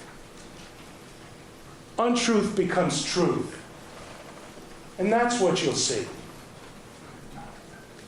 And you'll see that even our great writer from the evidence, Tom Wolfe, indicated that back then, when Philip hit his high note, through the 60s, the 70s, and the late 50s, he closed down his non-music life. He became a very private person. And so when you become a private person, then Mr. Jackson can show on the screen that he owned a home in Pasadena. The home in Pasadena didn't have a back door, but they say it anyway. Then he can say that he lived in Hollywood. The evidence will show that Philip never lived in Hollywood. Then he can show a photograph of the Pyrenees Castle, built in 1919. It was called the Pyrenees Castle when it was built, which is a landmark in Alhambra, and make it seem like it's some den of iniquity, and it's some private possession, and somehow was given to Philip because he came here from the Bronx with his mother at 9 years old. Nothing was given to him. He didn't mistreat these women. This is an example. The evidence will show that something terrible happened in his home. Yo, Chris, what's up, dude? He was arrested for it, not charged until 10 and a half months later, not indicted until 17 months later, but he was charged with it because the police had murder on their mind. And that's how they went to the house. The evidence will show that when they approached Philip's home, they waited outside for 30 or 40 minutes. You listen to Mr. Jackson, the prosecutor, you think they were storming the Bastille. And they knew from D'Souza, if he was honest, that there was nobody in the house. The decedent died. Shocking, horrific death. I think the mic's like right here, hitting his suit. Most shocking kind of thing. And the evidence will show you can't point a Thanks for being here, man. Appreciate it. And have somebody pay for that because it happened in his home. The evidence will show that the prosecutor has to prove that beyond a reasonable doubt. Those are not empty words. That's the highest form of proof we have in this whole country. Shadow of the doubt is nice for Mr. Jackson to say. Objection, Your Honor. This is There is no shadow of the doubt. The objection is sustained. You may proceed into opening statement. Beyond a reasonable doubt, Judge Fidler will tell you. That's the standard in this country. When they approached the castle and they saw Philip, they claim, according to the opening statement by the prosecutor, they saw him on the second floor. Wow, yeah, I saw Mandy pop it up there in the chat and saying he was worth $50 million. I just kind of did a quick little Google search. Murderer Phil Spector died in prison from coronavirus last week, and his 4 children are in line to receive a portion of his fortune. Spector's net worth is estimated to be in the ballpark of $50 million, of course, largely made up of royalties from hits Wow, doing dude. anything improper. He never stopped making This money was a even in shocking prison. event. Now I'm sure that the This state was an still event that makes money. shocks That's you to the crazy. core. So not everybody, the evidence will show, knows what to do. Not everyone the evidence will show knows what to say. Not everyone the evidence will show has worked for the EMS or the 911 folks. Not everybody has done that. And the evidence will show in a shocking event, people do things that sometimes are not explainable. And the evidence will show they're not consciousness of guilt, but their consciousness of terrorized innocence. Objection, Your Honor. Consciousness of terrorized innocence. Yeah, I can honestly only imagine Chris Stewart coming through here and talking about how he used to write with a serial killer who talked about how Spector paid for protection, had his own personal bodyguard in the yard. I can only imagine, dude. Yeah, like, honestly, if you're that rich, I mean, you're good, right? Like, that's crazy, though. That's fucking nuts, man. The objection is sustained. Please return to your opening statement and do not argue the case. Thank you. This defense attorney, though. So, ladies and gentlemen, when they approached the castle, 2007. and Mr. Jackson says the policeman gave Philip directives. And Trips me out because it looks much older, I feel like. Anything even from that era now looks like the 90s to me. Like, I can't, it's so weird. orders. They told him to put his hands up. He did put his hands up. He invited them in. Said, come in. You've got to see this. There's a dead woman in my home. Whether he had 14 phones or 1,400 phones, the evidence will show how does that change anything. Whether he ran upstairs or walked upstairs or ran outside or didn't go outside, the important thing is at the time of the discharge of the gun. I know, it's so trippy. At the time the gun was fired, Philip was not holding that gun. We'll prove that to you. She was. Evidence will show that. It's just so hard to after seeing the photographs. Evidence will show that playing with guns in a provocative or salacious manner can result in death. Instantaneous death, as Mr. Jackson said. A most horrific death. Completely avoidable. Completely unnecessary. A complete waste. But not because Philip is a man of note, not because he's successful, not because he had arguments with women 30, 20, 18, and 15 years ago. The evidence will show he never hurt anybody, he was never charged with hurting anybody. He never put a gun in a woman's mouth. He would never do something like that. Objection, this is argument. That has become argument. The objection is sustained. The evidence will show you that. None of the so-called 1101B or incident with gun women to which Mr. Jackson referred will give that kind of testimony. The evidence will also show why they're coming. Why they're coming. The evidence will show that. Real quick, Kaylin was in the chat. It was an interesting question. She says, how much do you think he spent on defense? Google that shit, Steve. Just a quick Google puts right here, $500,000. Spent more than $500,000 over the course of the trial and retrial on defense attorneys, on defense teams. Another site, multiple, because he didn't keep place, this guy. Ended up quitting. Another city, another state. I feel like this is gonna be a wild one. Cachet of Hollywood. Hey, Chris, have a great day, dude. Of the entertainment capital of the world, and if Philip didn't have a name of major note because of what he's accomplished with his life, they wouldn't be here. They wouldn't be here. The evidence will show some of them peddled their stories to magazines, supermarket tabloids. He mentioned Miss Jennings. She's a freelance photographer. He called her a professional photographer. I like that. I like that. but she's not Philip. And neither are the other women. These were women who were drawn to him, and came back to him after these alleged incidents, to be with him. Some of them even called him after the February 3rd incident. Some of them even communicated with his daughter well after the February 3rd incident. So how is it the evidence will show did they decide to come forward now? What is their motivation? Objection, this is argument. That part, the last quoted words, is argument, and the objection is sustained. The evidence will show, and I know you will look. Well, Kaylin, with inflation, it would be $753,000 today. See where their It's almost a heart is. mil. 3/4. The evidence will show that at times people act a certain way for their own benefit, the evidence will show. You might even see some tears in the courtroom.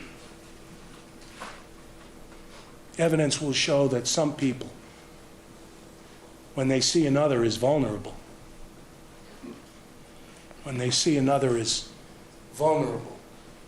falsely charged with the most serious, The latter portion is argument, the objection is sustained. charged with the most serious crime you could be. Former girlfriends, boyfriends, employees, paramours, so-called friends can really give it to you. Once again, this is argument. Sustained. Just so it's clear, when you hear from the prosecutor, you get the impression that it is Philip who pulled and wanted to go with these women. This was a mutual relationship. The evidence will show that he took these women to the finest places. Now he's being punished for it. Took them to the rock and roll induction ceremony dinners. The evidence will show he himself was inducted into the Rock and Roll Hall of Fame some 20 years ago. That may or may not come in. I'm going to overrule the objection at this point. By his dear friend Tina Turner, who presented him. The evidence will show this is a man who spanned the years from Lenny Bruce through John Lennon. For those who don't know, Lenny Bruce was a political satirist in New York and all over, who spoke out. In fact, he preceded the great Richard Pryor and many others. All right, we don't need to put Lenny Bruce next to Phil Spector. Okay, sir. Thank you very much. To speak out in a strong way, and he was prosecuted and persecuted. Objection, this is irrelevant. The objection is sustained. So if you want to know who Lenny Bruce is, Objection. that's who he is. The objection is sustained. The jury's admonished to disregard. Anything where I sustain an objection, you're admonished to disregard it. You may proceed. And Philip spans all the way from there through the John This Lennon. guy is in full-on dramatic mode. I mean, this is insane. He's from New York, in Hollywood right now, in California, doing this trial. You should have stayed in Hollywood, sir. Era. And you'll hear evidence that he worked with John Lennon. That was his dear friend who was murdered in New York. That he worked with George Harrison. That was his dear friend who died. That he worked with the Rolling Stones. That he worked with all these girl groups. That he extended himself to others. He made livings for others. It's hard to, like, that was weird, right? Like, the judges, like, disregard some of this, but he's just still spilling it out. I mean, they're still absorbing it. Like, you should stop him, right? Like, that was weird. He was not a taker, the way he's been described by the prosecutor, but he was a success and a talent who gave to others. That's what he was. Whether he became a private person because he closed off his personal life, his non-music life, as the great Tom Wolfe said, that's a separate part. But that doesn't get off the mic, mean, bro. And you should Jesus never accept Christ. The thought, which was put to you this morning, that somehow there's evil there. Evil in the castle? Dub the castle? You've heard not one iota of evidence in this case, including my statement, this afternoon, and including the statement by Mr. Jackson. This is the very beginning, sir. And if you were to go in the room to deliver a verdict now, you know what the verdict would be. So there's no more problem with having to worry about... Next he's going to go, do you like the Rolling Stones? Do you like Mick Jagger? Do you want a personalized autograph? I can make that happen. I can make that happen. You want me to make that happen? He's innocent. You prejudging the evidence. Because after today and tomorrow, you will be judging the evidence. But I submit to you, please bear in mind what I say. That a theory that the prosecutor has weaved in this case is just that. It's a theory. The ex-girlfriends who are coming forth have nothing to do with the decedent who he just met. Nothing whatsoever. Some people have arguments and say things and do things. The judge is like, Jesus fucking Christ, bro. Like, really, what are we doing here? And the Spector stare. Yeah, you've coined that now, Missy Mayhem. That's exactly what that is, the creepy stare. The evidence will show that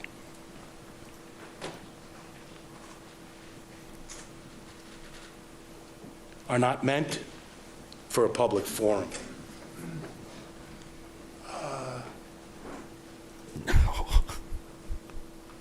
It's interesting to hear today about one of them, Miss Melvin, and the prosecutor indicated that she worked for someone of note, and the evidence is going to show that Philip was friendly with Miss Rivers. That was his friend, it was somebody he knew. That's why he went to her parties. The evidence is also going to show that part of the cachet and the appeal to be around Philip Spector was because of the success he's had in life. And that does not mean, and as I said to you in voir dire, that he's looking for anything from you other than justice. This tough courtroom, where it takes you so long to get up, so long to get down, wait in line for lunch, our offices are not here. This tough building is a temple of justice. That's really what it is, as difficult as it seems to be. This is a temple of justice. And as a temple of justice, you need to understand... I'm sorry to interrupt. This sounds like it's getting into arguments. It's getting close, but it hasn't quite got there. I think it's a precursor, so I'm going to overrule your objection. You may proceed.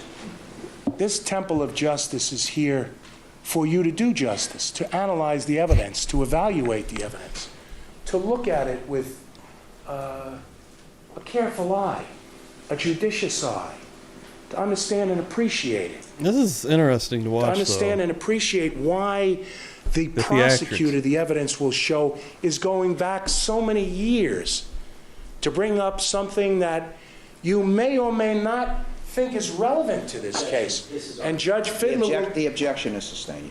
And Judge Fiddler will tell you how to use it. Objection. This is argument. Sustained. Please, what the evidence will actually show as far as facts go. Jesus.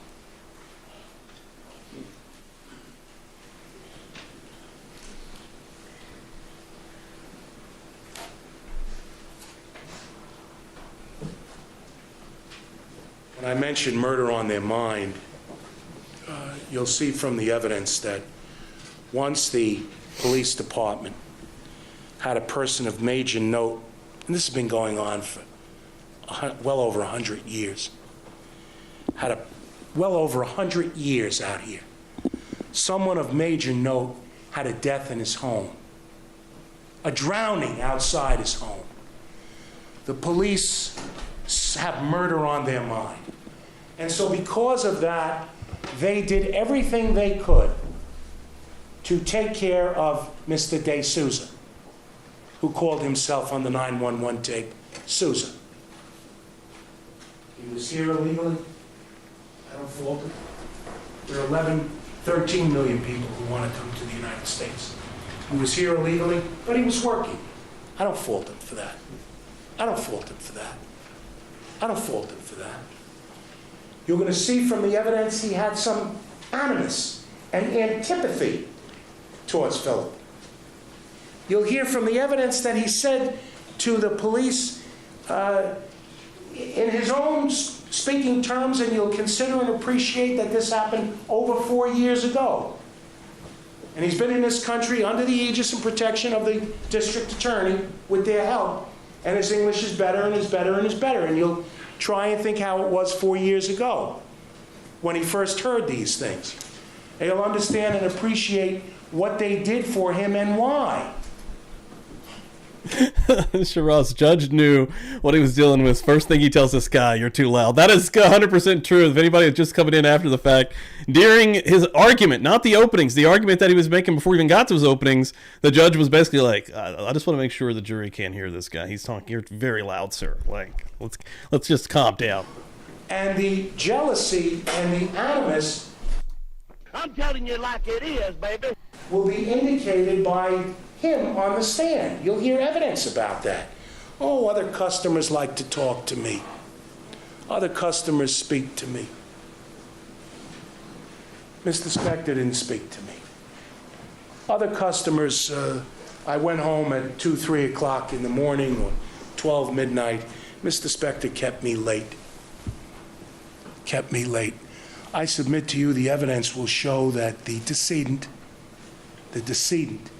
not only went there voluntarily, and I don't mean anything unkind about that.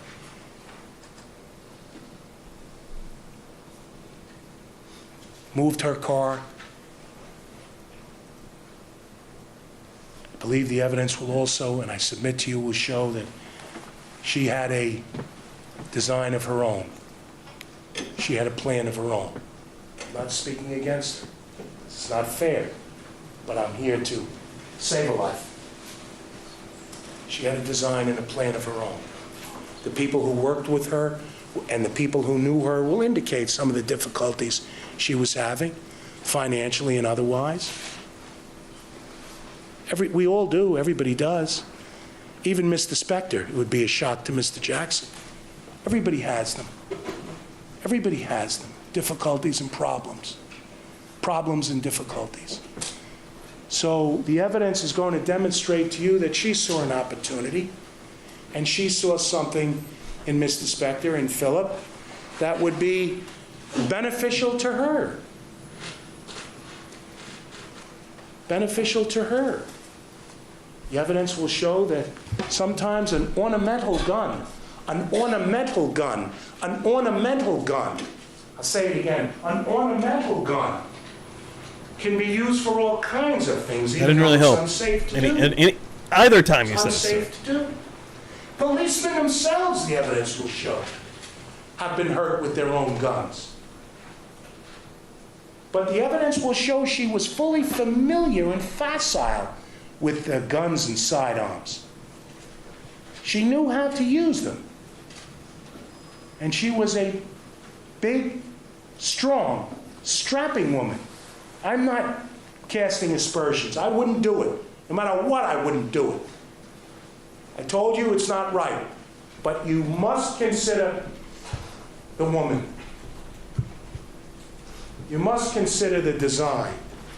You must consider the plan. This staying for one drink, that's all coming from De Souza. I think I killed somebody, that's all De Souza. The whole case is De Souza and these other so-called victims. One who's Miss Pileggi, who's a bank thief. You'll find out she stole from a bank. And the others who peddled their stories, they're not bad people. Philip didn't know Pileggi Grosvenor was a thief. When she romanced him, when she spent time with him, a sometimes romance, a part-time romance, a fling that goes on and off for years, bro, and then ends.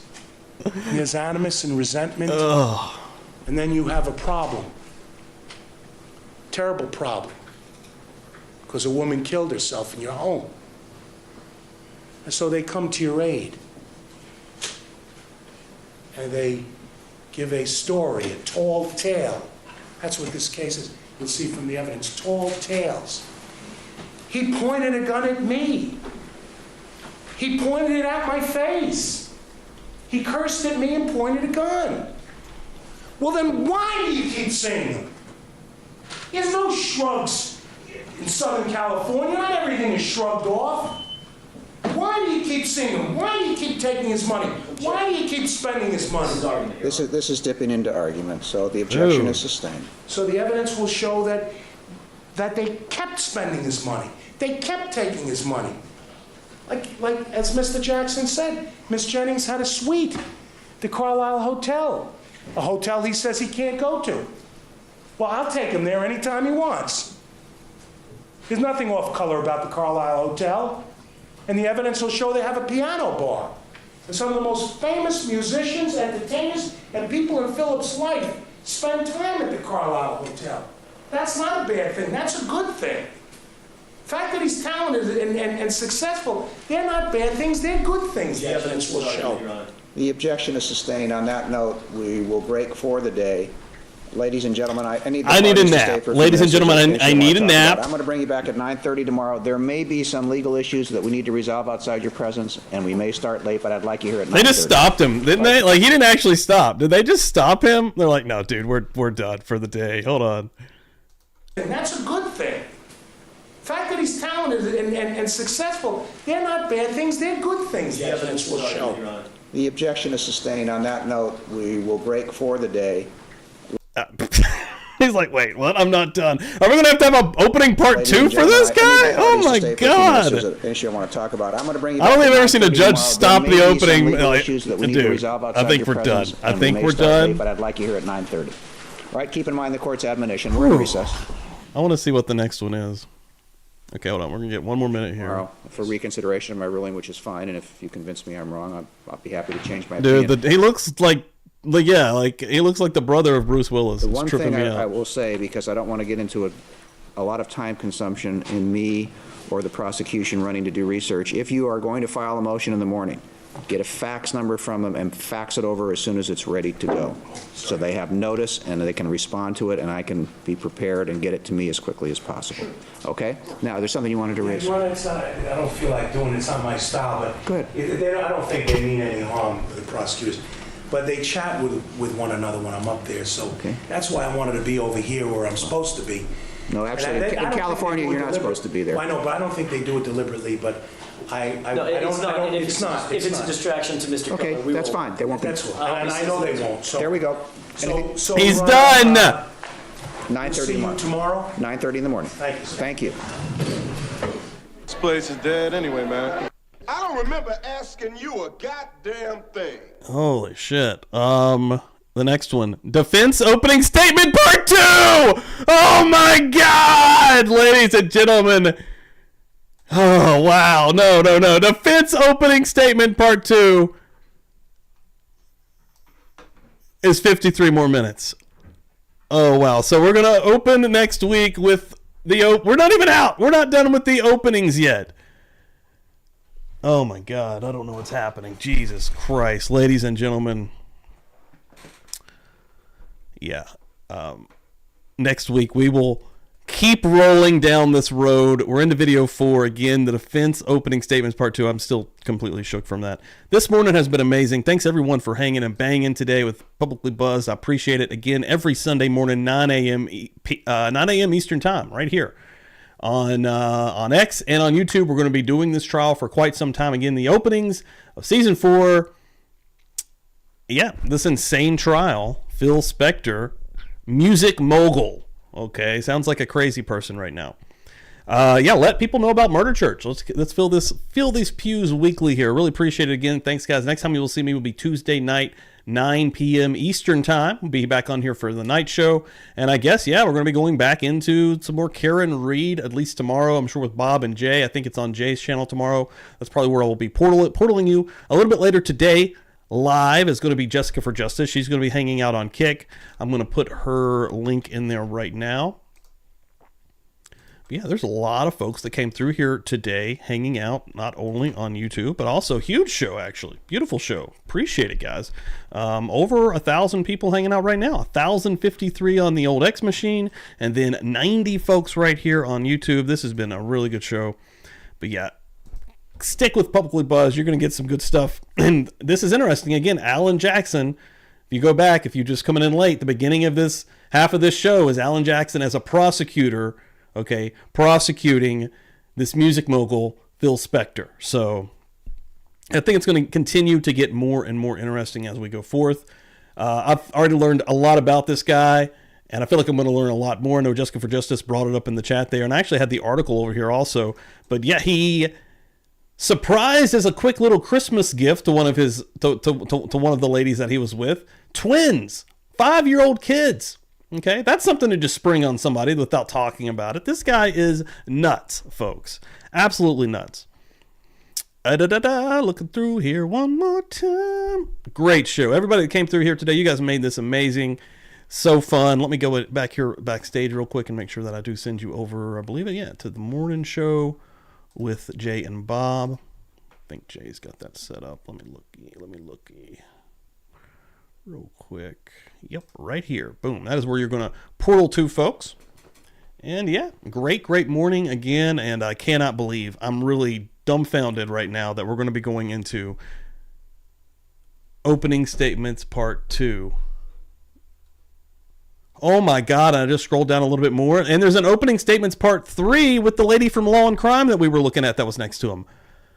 The openings from the defense could be a whole nother episode. I'm going to look and see how long that is just while I'm right here real quick. The next part, an hour and a half. Okay, so half the show next week is still going to be into the openings from the defense.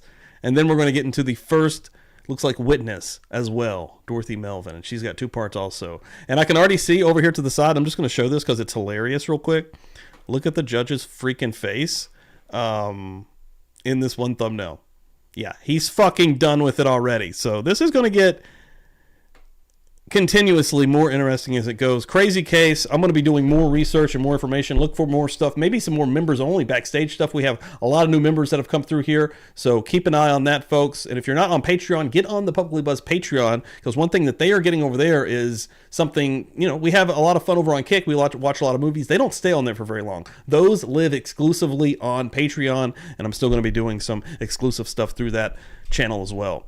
Guys, this has been an awesome morning. Have a great Sunday. I will see you in the chats tomorrow. See you Tuesday night.